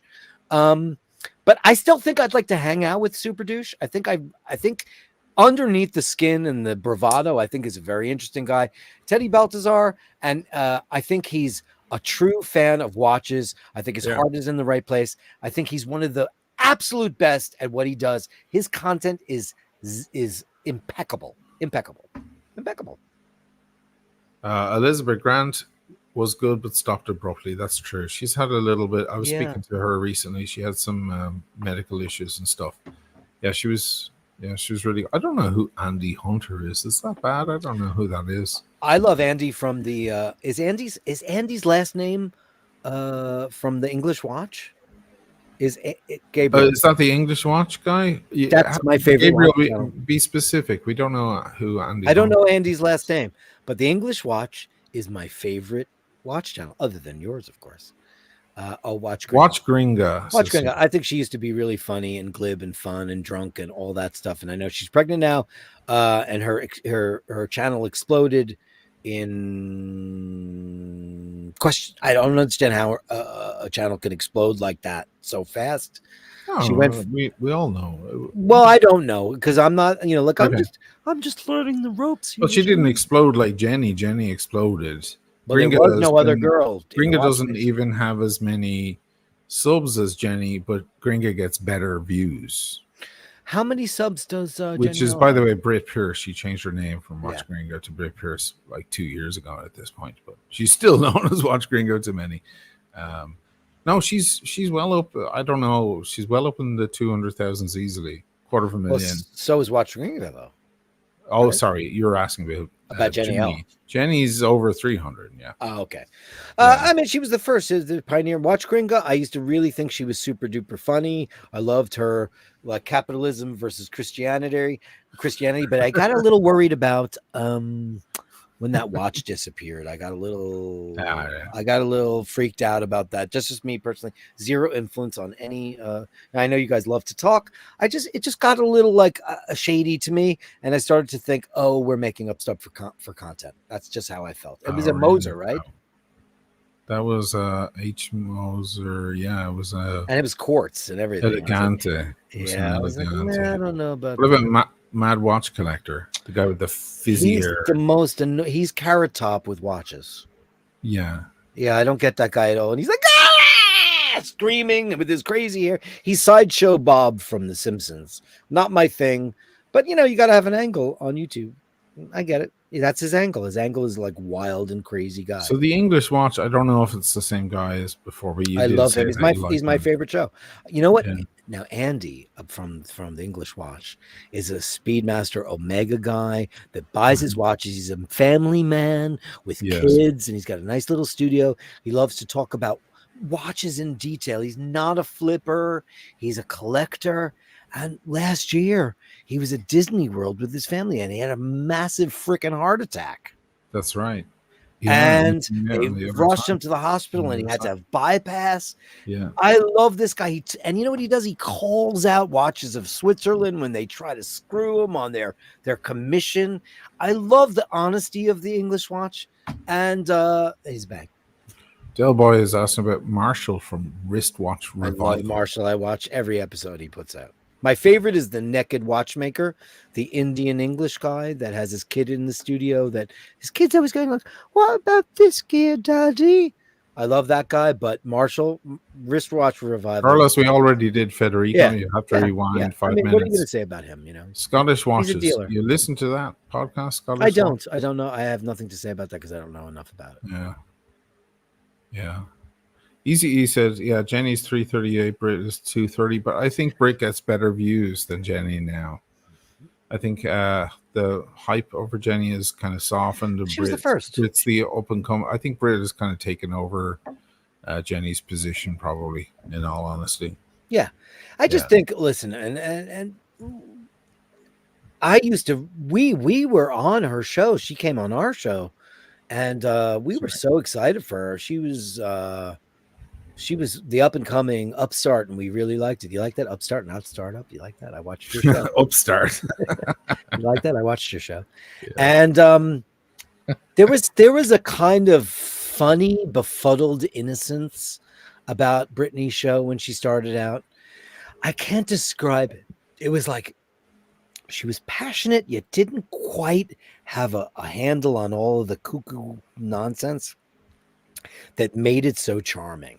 And then, her production values got better, and then it just somehow along the way, the humor got lost, and I felt like I was just being sold something. And listen, I can look up the movements and the power reserve and all that stuff. I don't need to be told that. I need to be shown something that I don't know about, like Angelo Minichello does, like the Bastards do. They introduce me to watches that I don't know, I've never heard of. But, when you're talking about like the Power Reserve on a fucking Tudor Black Bay, like that's not shit that's interesting to me at all. To just go, here's the new Omega. This is the reason why I like it. These are the reasons why I don't like it. And that's become so formulaic for so many of the watch channels, including handsome Adrian Barker. It just becomes very missionary to me. I want somebody to give me a little bit more extrapolation on the history of the watch or the idea behind why they put this out. And I'm an Omega fan, and I constantly critique them and Reynold Eichelman for not having inspiration about stuff. But there's so many inspirational watches out there. I'd like a little bit more inspiration. Glenn Parker, you've come late to the. You have to rewind. What about this? Gallery Tim Mosso. What do you think I'm going to say about him? He's the fucking goat. He's the ultimate. He's the god. He's the king. Tim Mosso is the beyond. Listen, I love you, Archie. I'll always have a soft spot in my heart. I'll never be. Archie's an entertainer. He is an entertainer. Tim Mosso is the Jedi. He's a the Jedi of horology. Yeah. This guy, Archie is a funny entertainer. He's eating a donut while he's talking about the shitters and so on. It's a different kind of thing. Tim, I'm so glad you brought up Tim because I'm going to go on the record right now. I hate the fact that you changed the name of Watchbox to the 1916 company or whatever the fuck it is. I find that weird too. It ruins the brand. You know what? Leave them and just be Tim Mosso because you're the king. You're the guy. Because all the stuff that you hear out of Tim Mosso, that's not on the cue cards. That guy is an encyclopedia of watches, brands, movements, everything. That all comes out of Tim Mosso's brain. He is enthralling. And listen, I'm with a person that couldn't give a shit about stuff. And he loves to watch Tim Mosso. He loves Marshall. He loves the Naked Watchmaker, and he loves Tim Mosso. Oh my God, I love this. I love this. Market 5493 Brit is the Red Hot Chili Peppers. The watch world got too polished and lost the fun. Oh my God, I never heard a more perfect fucking parallel. True. That's exact. They stopped doing all the drugs and then they lost all their. Yeah. I don't want to disrespect a woman because she's the second in the room. But like I've just never found a reason to watch anymore. And yes, the luster is off the diamond. It just I'm not feeling it. And she exploded. Time flies. Your suggestions, time flies, are just off the map. Go ahead, let's see it all. They're not serious. Well, Marcelo, you know who that guy is? The Israeli guy that just has a bird? Yeah, who lives in Japan. That guy's a troublemaker. He's just a troublemaker. That's He's a Wizard. Time flies is coming up with some odd ones here. Wizard was that's a whole bunch of trouble. Scammer, That's the guy that started today's episode, the modern episode of the real wrist watches of It's his fault, all of it. Yeah. Shyster. He's in league with Roman Scharf. These guys are just guys that will cut your throat for 10% of the profit. That's who they are. That's what that guy will do. That guy's buying Trump sneakers, Donald Trump sneakers. Did you see that? Roman Scharf and like he met with Trump. He met with Trump. Was like, you got to come. Bless you. Trump thought because Trump bought the headlines. The headlines was some Russian oligarch billionaire bought the shoes for $10,000. So Trump saw the money, smelt the money, and went come down and have lunch with me. And they flew down and had lunch with him. Because Trump is probably hoping he'll give him $1 million. Because Trump is always trying to skim people of their money. Always, well, that's his thing. Oh my God. It's always been his thing. He's selling Bibles and stuff. It's like the worst. 10 cents on the dollar. That's his nickname in New York. 10 cents on the dollar. If you built a building for him or a hotel or whatever, you got 10 cents on the dollar, and you'd go into the deal knowing you're going to get 10 cents on the dollar. Listen, let's not get into the whole Trump thing. What about Austin Daniels? He's not from Japan, but he's in Japan. Interesting show. He was on my SWAT show a year ago. Yeah, interesting guy. I think he's a fan and a horologist. Listen, man, like I always say, the most beautiful watch in the world is the one you love. But like when you love it because you know you can make a profit off of it, then I don't like you so much. You know, that's not my thing. Listen, if you have a watch that's worth a lot of money, like I said, you need a new pram or your refrigerator went on the fritz or like a life change happens. I get it. It's important to take care of you and yours. But these are guys that are just looking to eke out profits from you through the guise of being watch experts and like watch personalities, but they're not. They're watch dealers. And I call it the 48th Avenue. What is it? Well, what is the street in New York with the 47th? 48th Avenue, the 47th Street, 47th Street is Steak. These guys are like, you walk down the street and people are trying to buy you cut rate diamonds, and I'll never forget. I don't know who this guy is. I was walking near 47th Street and I saw all these watches in the window, and they were like, this was in the height of the bubble, my friends. The height. He had a Starbucks, and he had a Hulk, and he had all the Daytonas, he had the Plutona, all these crazy watches that are impossible to get in the window. And I was like, oh wow, this guy's got great replicas, right? And the guy came out, he goes, oh, and I was wearing my Milgauss, I had it on. He goes, oh, you're a Rolex guy. I said, no, I'm an Omega guy, but you know, Milgauss is my favorite. He goes, you like Plutona? I said, yeah, I do. I said, what, how much for that? He goes, $160,000. And I said, well, no, that's for a real one. How much for that one? And he goes, fuck you, fuck you, fuck you. He got so angry at me. But I was like, there's no way in any of those watches in this window are real right now. There's no way. Oh, no, I don't think that guy's watches were real. They're all. He's on 47th Street between 5th and 6th. They're all real. They don't sell replicas on 47th Street. They sell them on Canal Street. You should know better than. No, I do. But you think all of those? Well, he had a Plutona. Yeah, he had a Plutona, yeah, platinum. So he, wow, that's so interesting. Of course he did. If anyone's going to have them, they'll have. They don't sell replicas on 47th. I can say lots of bad things about people on 47th Street, but I won't say that. That's Canal Street. You're thinking, you know? No, I know that. I bought watches. I bought 2 watches on Canal Street. Down. I just thought that this guy was a super shyster. Because I was like, there's no way you have all those. He had like 4 Yes, he does. And if anywhere in the world has them, it's 47th Street between 5th and 6th. Really? In the window? I'm not siding with the guy for telling you fuck you. I get you were out of line. You were out of line there because that's 47th Street. I mean, this is their craft. I mean, whether they're nice people or whether they're trying to make quick money or all different discussions, but they're not selling. You're thinking of Canal Street. I'm not thinking. I just thought 47th Street had a bit of, because I know that they've got second-rate diamonds there. I know that because I know people who bought them. They don't have they don't have fake watches on 47th Street. It's not. I mean, you could find something that's been altered or whatever. Again, there's 1,000 miles between 47th Street and Canal Street. They are not side. I know Canal Street is Chinese fakes because I've had. Well, that's where you find the fakes. You won't find them at 47th Street. At least they don't do that. And if anybody has a Plutona in the window, they're going to have it on 47th Street for 160 grand, of course, because it's grey market. 47th Street reminds me of Marathon Man, says Valve. Yeah, we all think of Marathon Man and various other movies that's a famous street. We all know that street. It's been sold. It's Laurence Olivier, right? And Dustin Hoffman. Yeah. I need to see that. I haven't seen that in so long. It's on my list. Yeah, Porsche Life, they probably have some Frankensteins. That's as far as it'll get with some like replace dials, things like that. I'm not saying they don't cut corners. I'm sure they do plenty. But they don't have fake watches. I mean, I wasn't exactly sure if they were replicas, but I was amazed by what was in this 1 foot by 1 foot. It was everything everybody wants. Yeah. It seemed impossible to me. I know, for such a small city, unknown city. Come on, it's 47th Street. I'm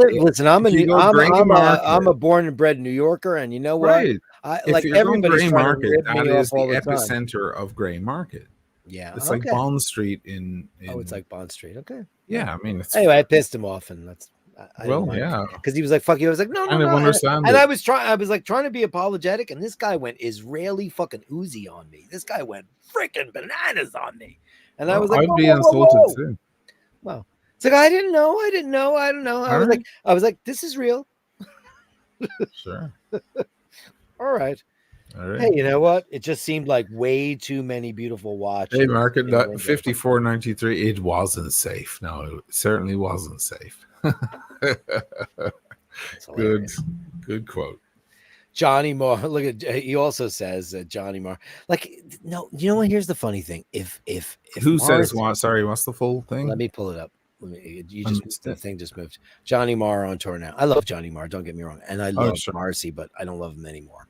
If they got back together, I don't think anybody would care. The Smiths? Yeah, I don't think anybody would care. Well, you wouldn't. But I would. I liked the Smiths a lot. I did like the Smiths a lot, but I don't think they're anywhere in that category as like Oasis, a band I care about far less than I care about the Smiths. Like I would go to see the Smiths before I go see Oasis. It's been too long for the Smiths. Oasis is relatively recent history. You know? So you didn't answer me earlier, and I'll ask the Bashers too. Is there a band that you would pay top dollar to see? So couldn't answer it. You couldn't answer that, right? I don't know if I mean what, $4,000 or $5,000 just to no. I don't want to put a number on it or anything. I mean, I suppose if Floyd got together again, that would be nice to see. One of them is dead. You know, what good is that? One of them is dead. Just one of them. Wright is dead. Richard Wright is dead. That's and that's it. That's it. So it'd be Gilmore, Waters, and who? Yeah, obviously I can't remember his name because I've had 3/4 of a bottle of wine. Yeah. All I know is that he's richer than fuck, and he did one of those episodes of Brian Johnson, and I highly recommend, because Brian Johnson is one of the most beautiful people. Zeppelin, I'd love to see again. Yeah, but like, you know, he's the Police. I'd love to see Nick Mason. Thank you, Delboy. Nick Mason. Sorry, I thought you were going to bed, Delboy. What's Nick that? Mason. Thank you. He was going to bed earlier, but he apparently. Welcome back. We kept him going. They're all like Nick Mason, Nick Mason, Nick Mason. The Police got back together 15 years ago, and it was wonderful, and I missed it. Yeah, but yeah, the Police definitely, because I don't know if I'd pay. I think they have one more in them. I think they'll do it. I think they're going to announce it. I think they're going to do it, because I have never watched a more amazing documentary than was it called Don't Stand So Close to Me, the Andy Summers documentary. Yeah, it was the best. He's like, it's the 1980s. I'm a rich, selfish, fucked up, coked out rock star bastard, and I don't give a fuck. And he just goes through because he's a photographer, and he shot the Police throughout there. He shows them at warts and all, and he talks about his relationship with Sting and Stuart Copeland. And you know what? The Police are one of the greatest trios. Obviously, not my favorite trio, but one of the greatest trios of all time. And they're still. Andy Summers is 80, right? He's old. I don't know. Yeah, he's old. He's about 80, 81. He's an older guy now. Wow. So like that could happen. Bert Dundee says Radiohead. Did they break up? They didn't break up, did they? I think they did a tour a few years ago. That's a band I've never been interested in. They just, you never. To me, they just seem like they try to be weird, so I don't care. If you're weird, that's great. Like Lana Del Rey is weird. Genesis, the original Genesis, yes, I'd love to say, but that ain't happening. That's never gonna happen. Dean says REM, and you know what? It took me so long to care at all, but I kind of do now because they've made a couple of special records. I can guarantee you, because they just did their 40th anniversary kind of like press junket, and they're like, no, we're never getting back together. We did what we needed to do, and we're done. Yeah, Thank you very much. I respect Isn't that so great? Yeah. They're the classiest bastards ever. Meanwhile, a band I do care about and I love, U2, just keep on slogging on. They need to stop. They need to stop. What are they going to do that's going to do anything exciting? They're never going to make... Listen, they've never made a shitty record, but they've come close. They've never made a shitty record, but the last one was really close. Yeah. And I'm like, you know what? Listen, inspiration. It's very hard to be inspired when you're that. Cocteau Twins will never happen because she is still pining over that guitarist, and I think that's a terrible thing. I think they had huge offers to play huge headliners. There are so many people who want to see the Cocteau Twins, and she put her feelings about that guitarist before the welfare of her fellow musicians who all have children, families, and bills to pay. They could have really paid a lot of stuff, and instead she got whiny about it, and I have no respect. I love her singing, I love her music, but she's way too fucking emotional. She needs to think about her fellow bandmates. She really pissed me off with what she did over those gigs 6, 7, 8 years ago, whatever it was. she turned down those fucking huge headliners, and the band were devastated. Of course they were, because you know what? It's not all about you, singer bitch. Sorry. No, it's all never. about you. Why do singers think You're in a that? band. You said that in your show earlier when I was watching your show. You talk about Eddie Vedder. Like people go see him play harmonica and fucking whatever the fucking kazoo, and they'll fill up the Beacon, but like they'll go fill up Giant Stadium for Pearl Jam, and that's the truth. Now that's what I was curious about Oasis. I was like, who's going to be in the band? Jem Archer? Or, who's it? Who are the other guys? Like they're only talking about the brothers. I'm curious whether they called the guys in the band, the original. I looked it up. They announced it. I'll tell you who it is. Hold on.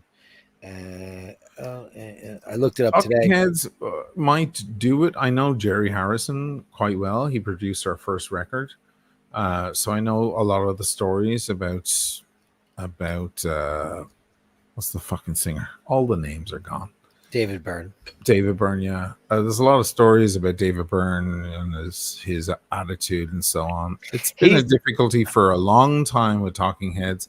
When they released their 5.1 mix of their collection, they did it in CBGB's, where the band started in New York, and the band that played was my band.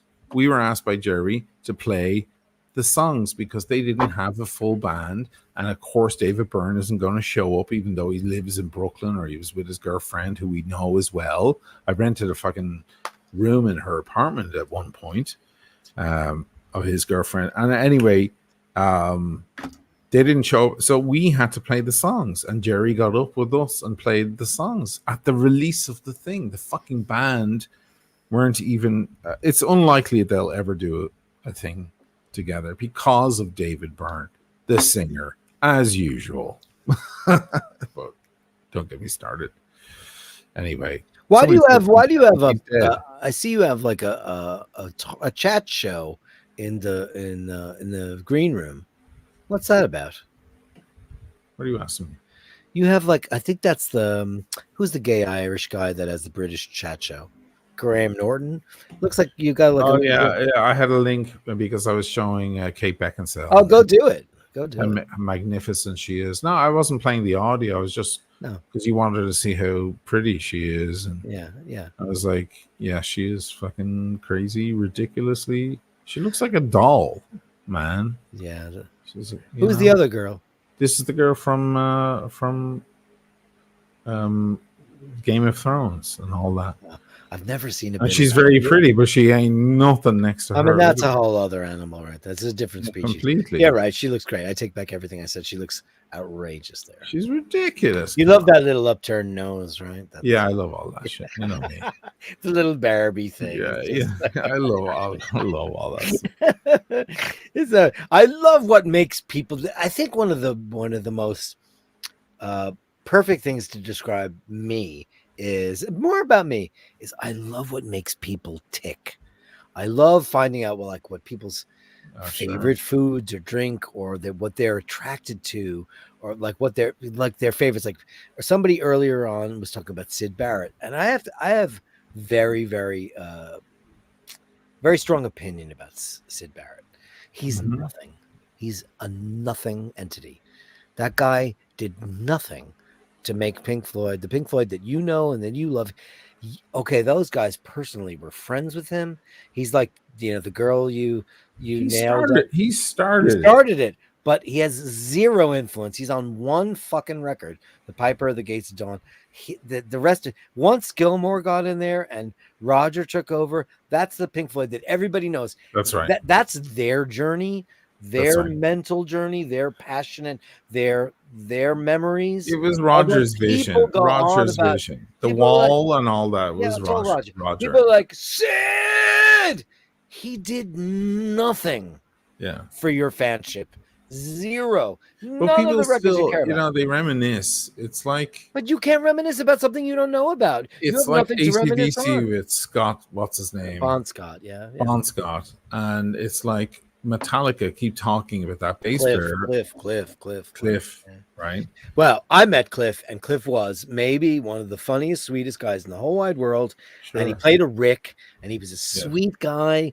and so deserved to reap the rewards that those guys Well, got. sure. Yeah. And that's a tragic because they were just on. I mean, the next record that they would make would be the one that made them They keep talking about Cliff all these years later. Yeah. AC/DC keep talking about Bon. Bon Scott, I understand, there's a lot of records. Okay. Well, Cliff too.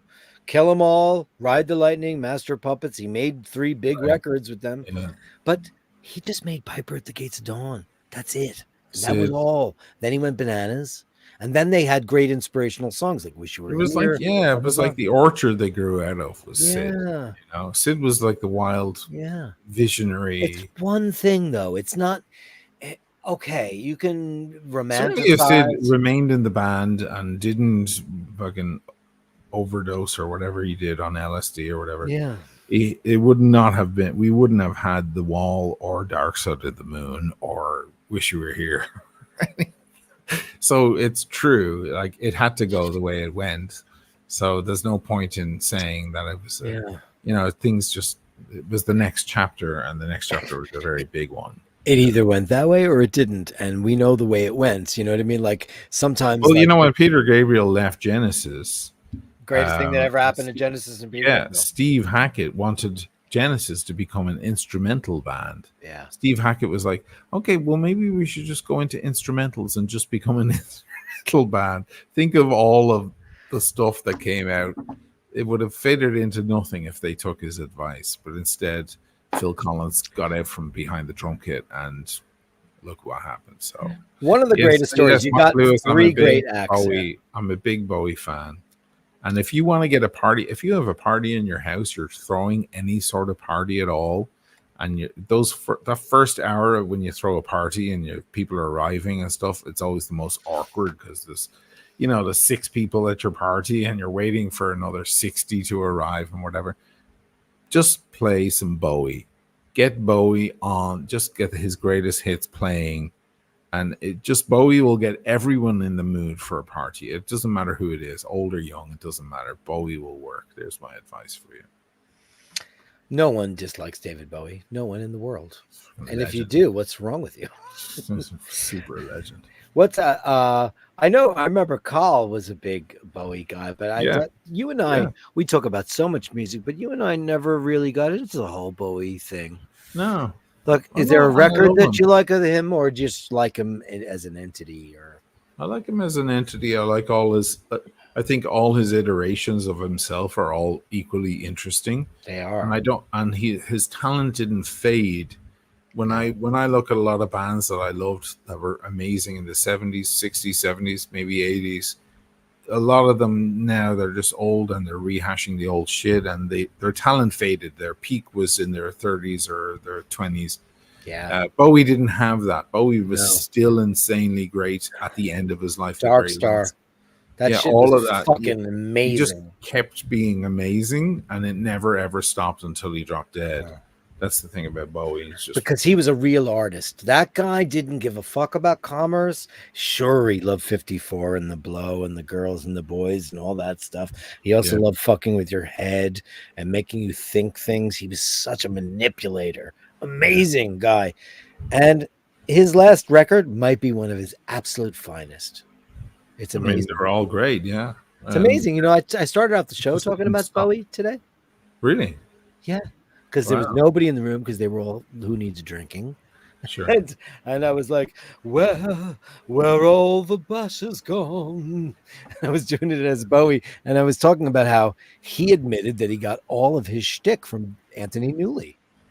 Oh, really? He's admitted it a million times, because if you watch any of the amazing Anthony Newley wrote every song you've ever heard, Goldfinger and Feeling Good and all that crazy shit. Sure.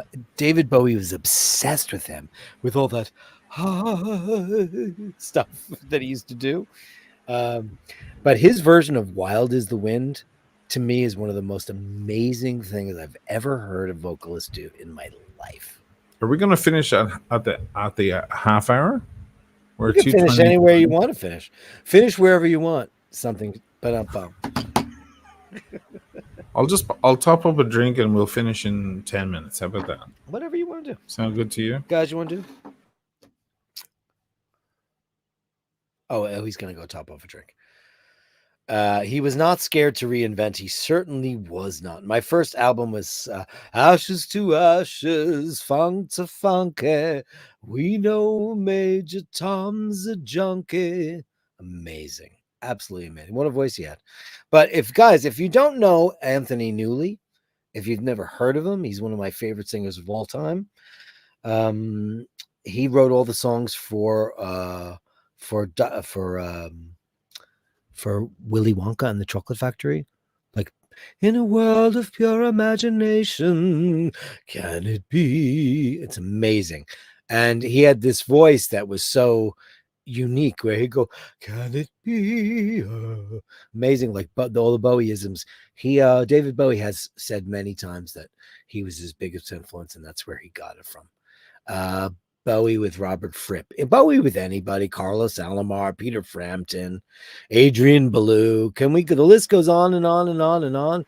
But it didn't really matter. Nile Rodgers didn't really matter who Bowie played with because it was an extension of Bowie because he was a chameleon. He's the great chameleon. No one. In the end, for that last record, he hired those guys from 55 Bar downtown. Amazing. Yeah. Amazing. Yeah. Absolutely amazing. Amazing. Well, Paul left, so I'm probably Jazz Bears. Yeah. So should we put Oisin on the spot now since he got me on the spot earlier? And you know that's going to wind up on the Mookie stream, right? What? Me rating all the YouTubers. Oh, yeah. I'm going to clip it and stick it on my Instagram. Oh, they love that shit. Hey, what else have they got? We got to give them something. All right. Good stuff. All in good fun. My last concert was U2 at Giant Stadium. Eazy-E. And I have something to say. You said something earlier that I want to go back and find, but I saw U2 at Giant Stadium on Pop Mart, and that's the last time I saw U2. How sad is that? Wow. What a shame. And it was one of the best concerts I'd ever seen in my entire life. Ever. I think the last time I saw U2 was Joshua Tree. Oh, Jace. Yeah. Jesus. In Dublin. Jesus. Oh, my God. Well, you know what? I saw Rush 800,000 times. Right. And I saw them like twice ever. Yeah, but I didn't see them since Signals.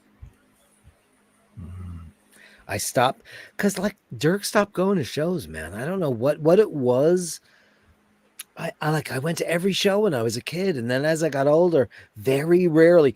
I think my fascination with live shows is bringing somebody to a show that maybe has never seen that act, and I would kind of like love to live through their eyes.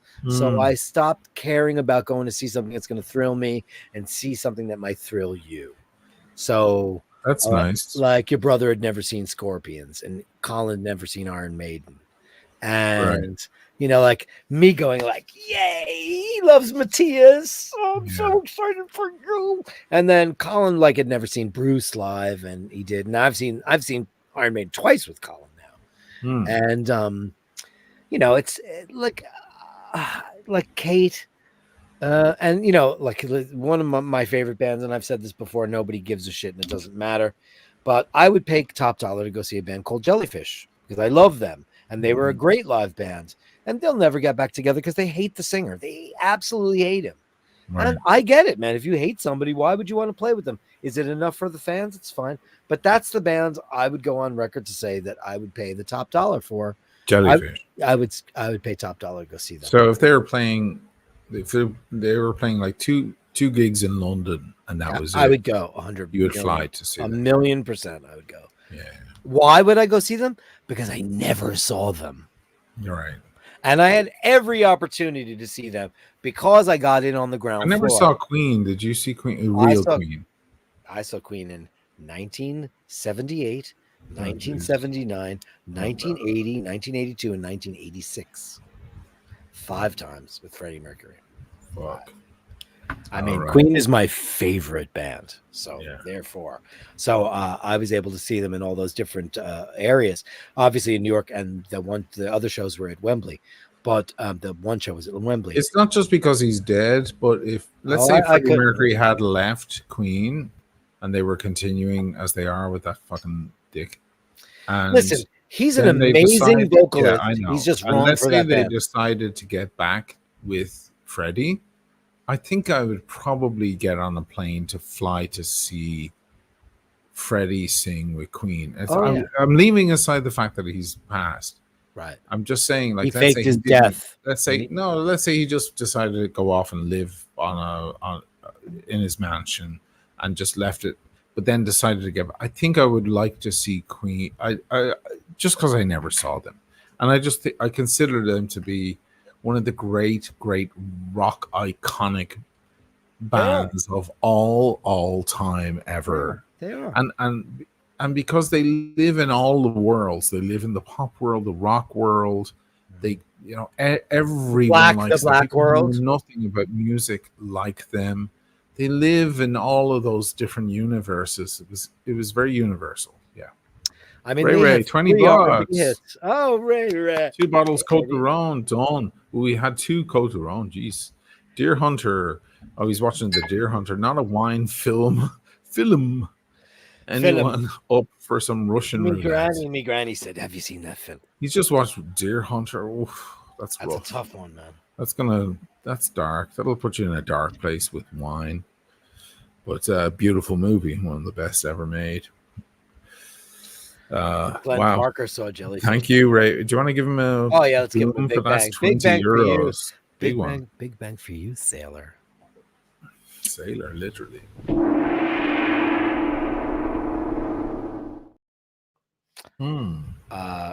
Glenn Parker says, you saw Jellyfish in the 90s, and it was about 8 pounds.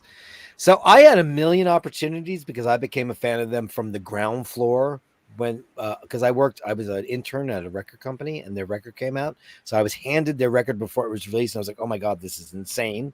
And I was a fan from the get-go. I had so many opportunities to go see them live, and I did not. So regrets.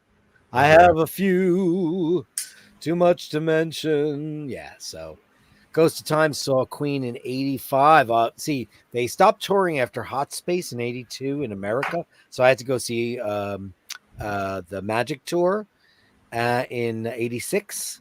So they played here last at Madison Square Garden. I went 2 nights at Madison Square Garden on the Hot Space Tour. That was the album that ruined their career. 85 would be The Works, and that was Radio Gaga, I Want to Break Free, all those amazing big...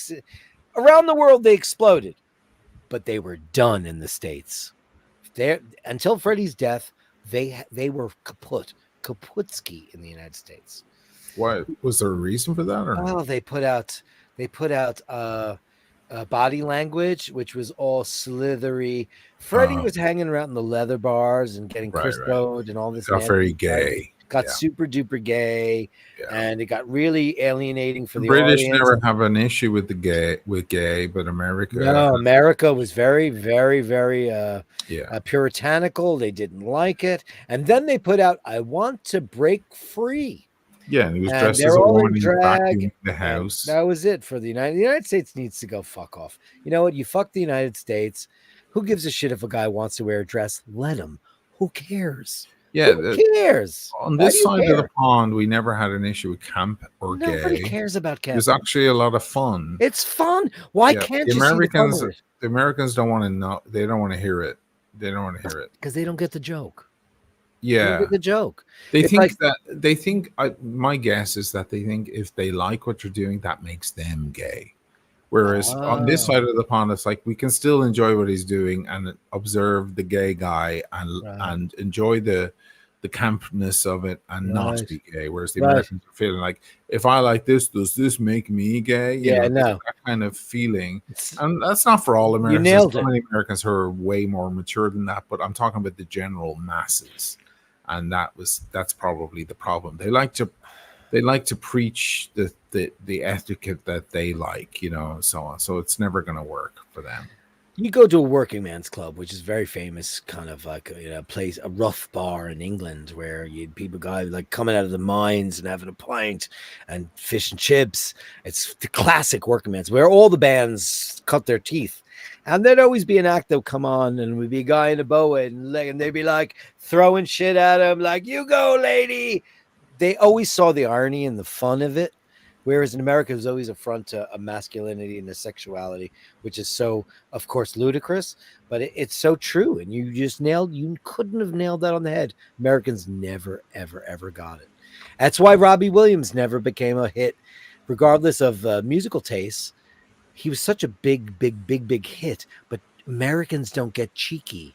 Cheeky doesn't resonate with Americans. They don't understand, like, me with the flow show, kicking with your torso, boys getting high and the girls even more. So they don't get it. And maybe because, of my Irish background, I always understood that. And, my grandparents were, and there was always cheek involved. And I loved that guy's music from the get-go. I thought it was great. I didn't understand Take That. I didn't know about them. I found out about him later, and I really enjoyed Robbie. He's so cheeky and such a big star in the world. But in America, it would have worked fine, and New York would have loved it, and L.A. and San Francisco and so on. But that's not selling to No, it's not to But Harry Styles bigger market. How come? I don't know. Maybe they've moved on a little. You think so? Because Harry Styles wearing pearls and a skirt, that's right. He's doing all the Robbie tropes. Hey, listen, you said a very smart thing the other day, and I echoed it. I hope you don't mind, but I echoed it in my show. I'm just glad I said something smart. You say a lot of things that are smart, and this was one of them. And it was that whether you like Oasis or not, them getting back together and touring is good for rock. It is, because we've been dominated by a lot of non-rock artists for a long time. Things are getting very girly and swishy, and that's fine. Let's enjoy it. But like sometimes you want a bunch of fucking pissed off dudes drinking lager, playing rock and roll, big time, playing electric guitars, and that's what Oasis will do. Oasis is, and you and I are in the same camp. We couldn't give a toss about them. As far as me, like, I don't listen to them for pleasure. I like a couple of their songs for sure, but I get the aesthetic. They're a plug into a Marshall, straight up rock and roll band. They won't use any backing tracks. No dancers, no backing tracks, no dancers, no pyro, none of that shite. They're going to play a stadium, and you know what they're going to do? They're going to play rock and roll, and they're going to blow your fucking head off. And you know what? Here. If that's what we need to do, kids. I was never a fan, but here. Let's do it. I'm grateful for and Project 25. Liam, be as cunty as you possibly can. Piss off everybody. Lean into that microphone like you're Lemmy, because that he's your idol, and go do it. He's the only other guy in the world that does that. Has the mic up that high, and it's going to be great. And I'm going to love it. Liam puts the microphone a little lower than it should be for him, so he has to stoop and go down to it. Because he goes this. Yeah, he puts his hands behind it. He goes down to it. When he stands away from the mic, he's above the mic like I'm doing right now. Yeah. And then he has to get down to it. And that's it gives cool. it a lot of fucking edge. And he has his fucking tambourine. Beautiful. And he's a dick. And we love it, I've never cared about their music at all. However, I love watching what comes out of their mouths, because they're the most acerbic, interesting, funny guys. Oh my god! And they don't give a recent one with Ian, and they were like, what would be the perfect band? And he listed off a bunch of musicians, and he was like, on bass, I want Paul McCartney, and I thought that's fucking brilliant. Paul McCartney, a great singer, greatest songwriter maybe of all time, but he wants him on bass. Because he understands that McCartney is the greatest bass player also of all time. People don't understand that. They said, is rock and roll dead? And he goes, not as long as I'm around. But he's right. He's fucking right. He's right. Because rock and roll is going to sell out 10 nights at Wembley Stadium, because that guy's there. It's amazing. And you know what? I'm so team Oasis. It's okay. Now. Yeah. All right. So team Oasis. Yeah, I'm too Oasis too. I hate to say it, but I am. And I fucking hate Wonderwall, man. I mean, can you even name a song that you love by those guys? I like Some Might Say, and I like Live Forever. Yeah, I like Live Forever. They're okay tunes, and I like Is it my imagination? I love that. It's just the attitude. Asian.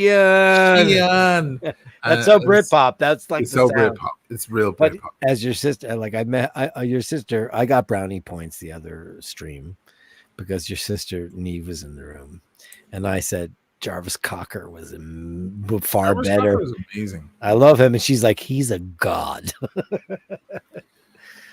And people would never get that in the States. Pulp would never. Yeah, they didn't do much in the States. They would never understand what, and the Britpop scene in America didn't happen. Didn't happen except for Oasis.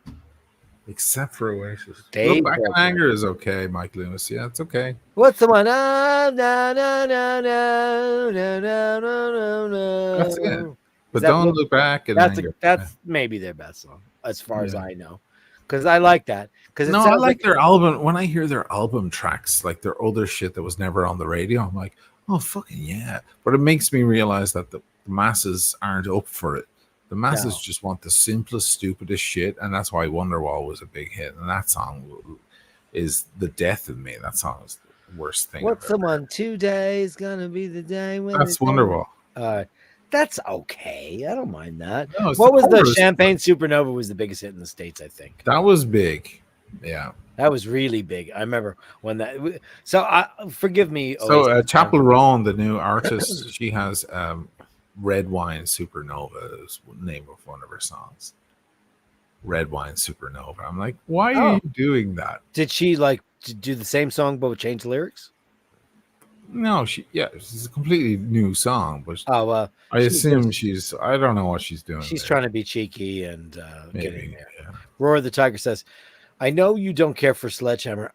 Don't think I don't care for Sledgehammer, but it's not. It's beneath the artist. Harry Styles did do it on Howard, and it was fucking amazing. It was good because it was Harry Styles doing it, and it was like good for you, Harry Styles. A little bit of depth. That was good. It sounded great. It would have been better if he did Red Rain or something cooler than fucking Sledgehammer. Because Sledgehammer would have been better if he did Intruder. Yeah. If he did Intruder, I'd be the biggest fucking Harry Styles fan. I mean, to do Sledgehammer is to do. I'd like to teach the world to sing in perfect harmony. I'd like to buy the world a Coke and keep it company. Like, you're just doing the most fucking National Biscuit song there ever was. But it was for Peter Gabriel. He did any Peter Gabriel song at all. That was kind of cool. But if he was a real Gabriel fan, he would have done Intruder. But that guy, listen, and I'm going to go down as a fan here. I'm going to go down swinging. Harry Styles is fucking shite compared to the fucking majesty that is Robbie Williams records with fucking Guy Chambers. Those are pop masterpieces. And like, he's never been arrested in the United States, but Harry Styles sold out like 10 nights at Madison Square Garden for his Watermelon Sugar. All the girls. Watermelon Sugar. All the girlies. Yeah, but wasn't Robbie a bang back in the day? Not my type, but wasn't he pretty? Didn't the girls like him too? Sure, yeah. Over here, yeah. But you know what it is? Because we're in new times, kids, and he's wearing a string of pearls, and he's wearing a skirt, and everybody's like, I like him. Do you like him? Yeah, I like him. Do you like him? Everybody, he's so pansexual that the whole world decided. Robbie always had a little bit of that. Is he gay? Is he not gay? Like, but he never said it.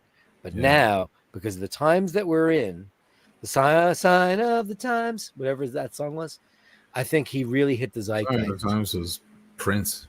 No. The very first single from Harry Styles was called "Sign of the Times." Oh, that's right. Okay. Yeah, and I saw him on SCTV and on SNL, and I went, "Hey, I like that. Who is that guy?" I had no idea who One Direction was. I never listened. Probably I know Simon Cowell's boy bands. I don't know what that is. Who gives a shit? Who gives a shit? Nobody said Dire Straits. Where do you put that? Well, listen. Be honest. Go ahead. Are you afraid? I'm not a big Straits fan. I mean, I love his guitar playing, and he's very, very cool. He wears an Omega Speedmaster as well, which is very cool. He's a speedy and guy. He's a fucking amazing, legendary guitarist. And he made these weird guitar licks part of pop history. So the guy's got to be fucking credited. As a band, do I get moist over Dire Straits? Does a tear come out of my eye when I listen to his lyrics? No, ever, never, ever. Can you name 3 Dire Straits songs? Money for Nothing, the Sultans of Swing. Oh, you're so good. You've got 2 more than I can. And I shit, I don't know. Me neither. Those others. And there are era too, so we should be. He's a great guitar player. I mean, Les Paul, super clean, beautiful. No, I love that guy, and I've seen his interviews and talking about the guitar, and I want to sit down and have wine with that guy. Me too. You know, I talk about like Speedies. I'm like, oh my god, that's the 310 Brothers in Arms, and that was the name of the record as well. Oh, the Walk of Life as well. The Walk of Life. Da, da, da, da, da. Yeah, it was a little middle of the roadie rock for me. You know, they were a funny band because their chorus he wasn't singing it. The chorus of the song was a riff. Yeah. So like with Walk of Life, he goes, do the Walk of Life on the keyboard, which is like, so the tune is being played by a keyboard, not by a singer. There was another one as well. It was like that. And it was a guitar part or a thing, and that was the chorus, which is very courageous, I think. Yeah. Uncle Meridian says something very wise. Oh, Dirk thinks social media has anything to do with it. 100%, because girls are like, oh my god, I love him. Boys are like, oh my god, I think I love him. Is that Jeff Beck and his? It looks like Jeff Beck. It looks like the Beckola era of Jeff Beck wear a cross, a T? Did he? He might have. Looks kind of like Jeff Beck. I never totally. Well, look at that's the old Jeff Beck Black Les Paul from right. Blow by Blow, right? We're old farty musicians, so we're gonna like, oh yeah, that looks like Beckola or Blow by Blow. Who's this Harry Styles guy my granddaughter loves? And meanwhile, Harry Styles is like done now. Like it's not about him. Justin Bieber just had his first kid. That's how old we are. That's right. Listen, nothing is about anyone for the next 8-10 months because it's all about Oasis now. They're just nothing. No one's going to talk even about Taylor Swift now for the next 10 months. It's all going to be about those fucking pair, which is very cool. I have to say, it's very fucking cool. I thought this was really funny. Oisin, much of a fan of Yes. Yeah, that's why I was laughing because that's his god that he prays to. Yeah. Glenn Parker. You should email do a Dan Reed Network track, but it never happened. Really? Wow. Do you know who the Dan Reed Network is? Yeah. You do? Yeah. I'm shocked by that. Dan Reed Network. But which songs? Like is there a song? So Glenn, this morning I woke up with Rainbow Child in my head. You ever wake up with a song in your head and you can't get it out of your head? Sure. Now, the Dan Reed Network was signed to Polygram Records in 1988, and they put a record out in 89. And I saw them about 5 times because I absolutely love them. Because Dan Reed was one of the most beautiful, amazing rock singers, songwriters. Prince meets Bon Jovi is what it was for me. It was commercial rock with amazing funk. Everybody was black or Chinese or Japanese. The United Colors of Benetton. It was like funk, rock, amazing shit. Those records are 3 of my absolute favorite records of all time. Dan Reed Network, the Slam and the Heat, produced by Nile Rodgers. And I was listening to Dan Reed all day today. And You just fucking pulled that guy. That guy's career went nowhere. What in the world is it? And listen, because you lived in Ireland. So in America, they had a couple of semi-hits here on MTV, but in Europe, they toured with the Stones, and they got a lot of notice and a lot of press. But a lot of people didn't realize them because there was one point where this beautiful, he's Hawaiian and a German. He's so beautiful, this guy. He's so exotic looking. He shaved his really long hair off and he went bald, and the record label dropped him because he lost his pretty boy look, but it's a load of shite. But Dan Reed Network, fucking Oisin, you just got the fucking You just got so much more respect than I already No, have. but that's not super unknown. I think Dan. it is, though. I don't think anybody knows who fucking Dan Reed is. Ray, I saw Grace Jones molested a leather chair. I mean, this is code. I can't really read it. But Grace Jones, We love. I just saw Grace Jones 6 years ago in Dublin. I love Grace. We all love Grace Jones. Here's Grace. Gary, I'm going to give you a little smackaroonie for that because you know you're a cuckold bitch.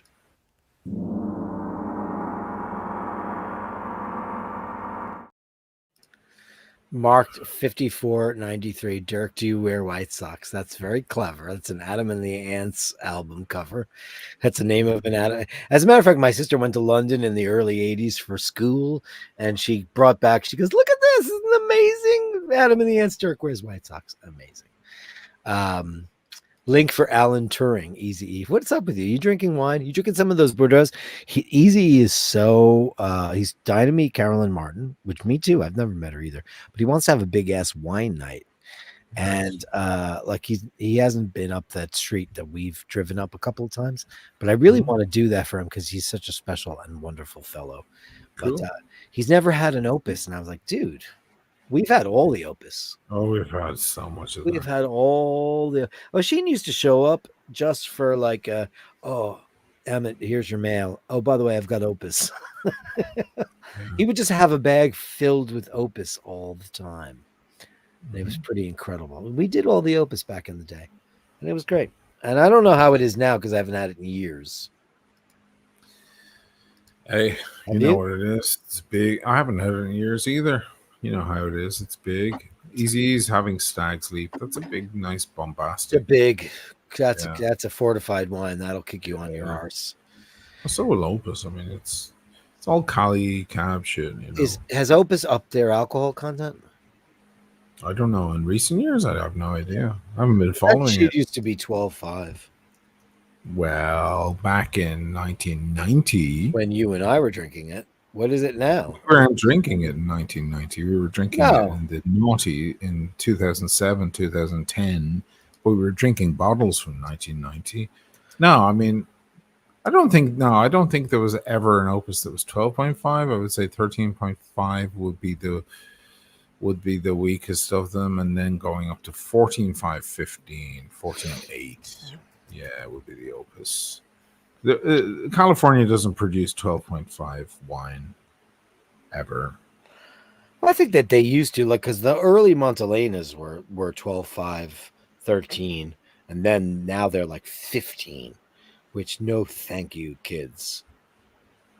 The last thing I want to do is drink like you came to my room in on the Lido in Venice with Lydia and a bottle of Amarone, and I said no thanks. Yeah, because I was like, I'm not gonna. And I watched you guys drink, and I drank something else because I was like, that's gonna knock me on me arse. Yeah, because that shit was, oh man. And you know what's funny? Now I can drink Amarone. I don't know why. Maybe I'm just, my liver's accustomed to it. Just don't drink a whole bottle. Oh God, no! Have a couple of glasses. Easy, $20. Oh, Glenn Parker. Sorry. I just got that real quick. Dirk, I got Dan Reed to play for my wife's birthday a few years ago. I will You got Dan Reed to play for you? So let me tell you a very quick story, Glenn. Easy. I'll get back to that in a second. Great show tonight, lads. Good vibes and topics as always. Think my next buy will be a Montelena. Definitely, but make sure it's the Estate Cabernet. Do not get the other shit. You want the stuff that's from the vineyard. Let's give you this.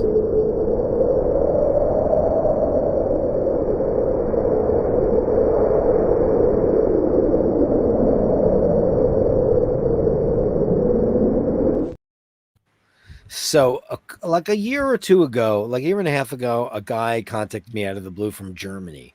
And like, you know, I've done a little bit of work there because I've been signed to a German record company. And he said, hey, Dirk, my name is blah, blah, blah. And I want you to sing on my record.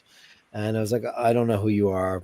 You know, I didn't say anything to him. He wrote me back, blah, blah, blah.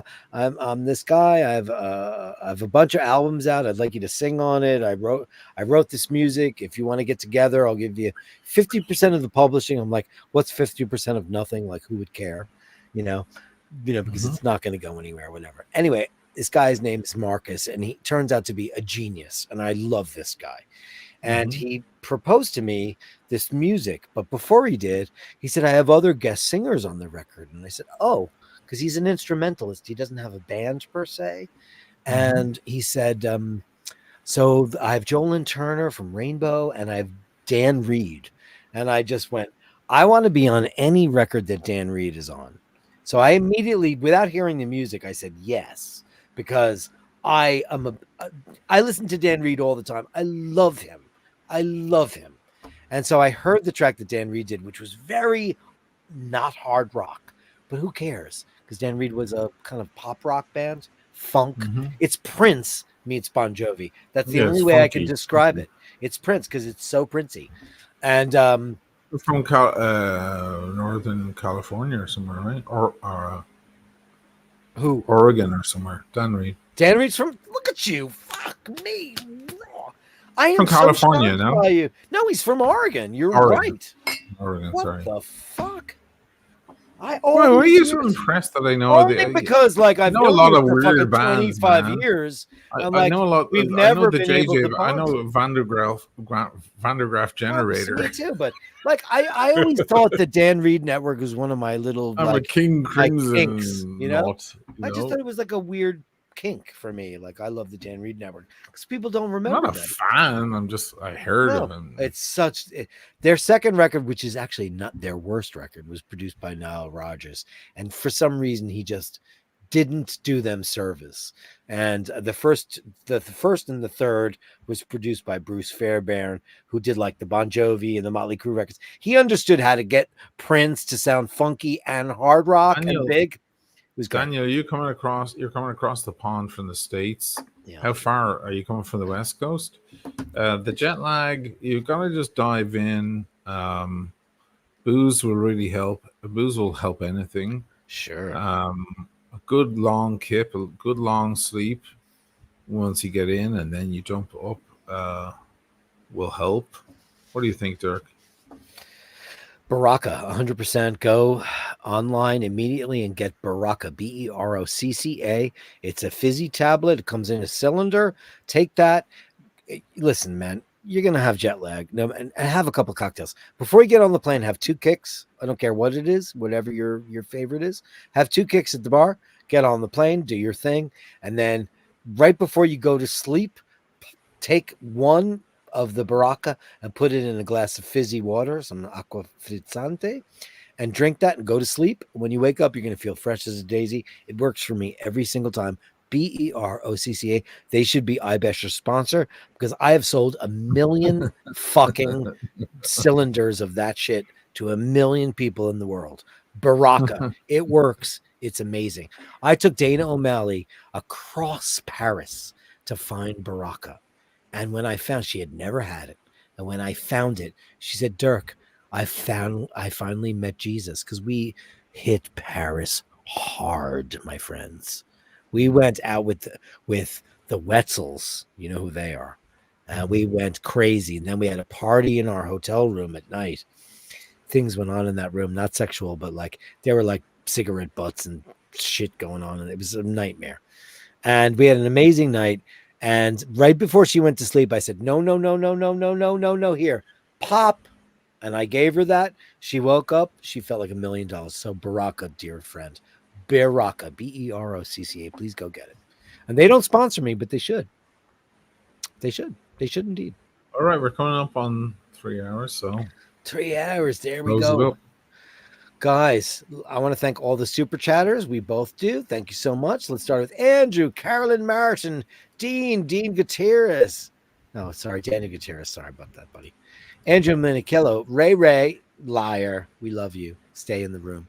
The Meredith, holy shit, you crazy person. I know that looks like a lot of money, but I'll take it. RP 1960, Dean, Daniel Gutierrez, Ray, David O'Regan. Thank you so much. 2 super chats from you. I hope you stayed in the room and hope you didn't disagree with us too much. Dean, Angelo Minichello, legend. Andrew Walkovich, my teddy bear.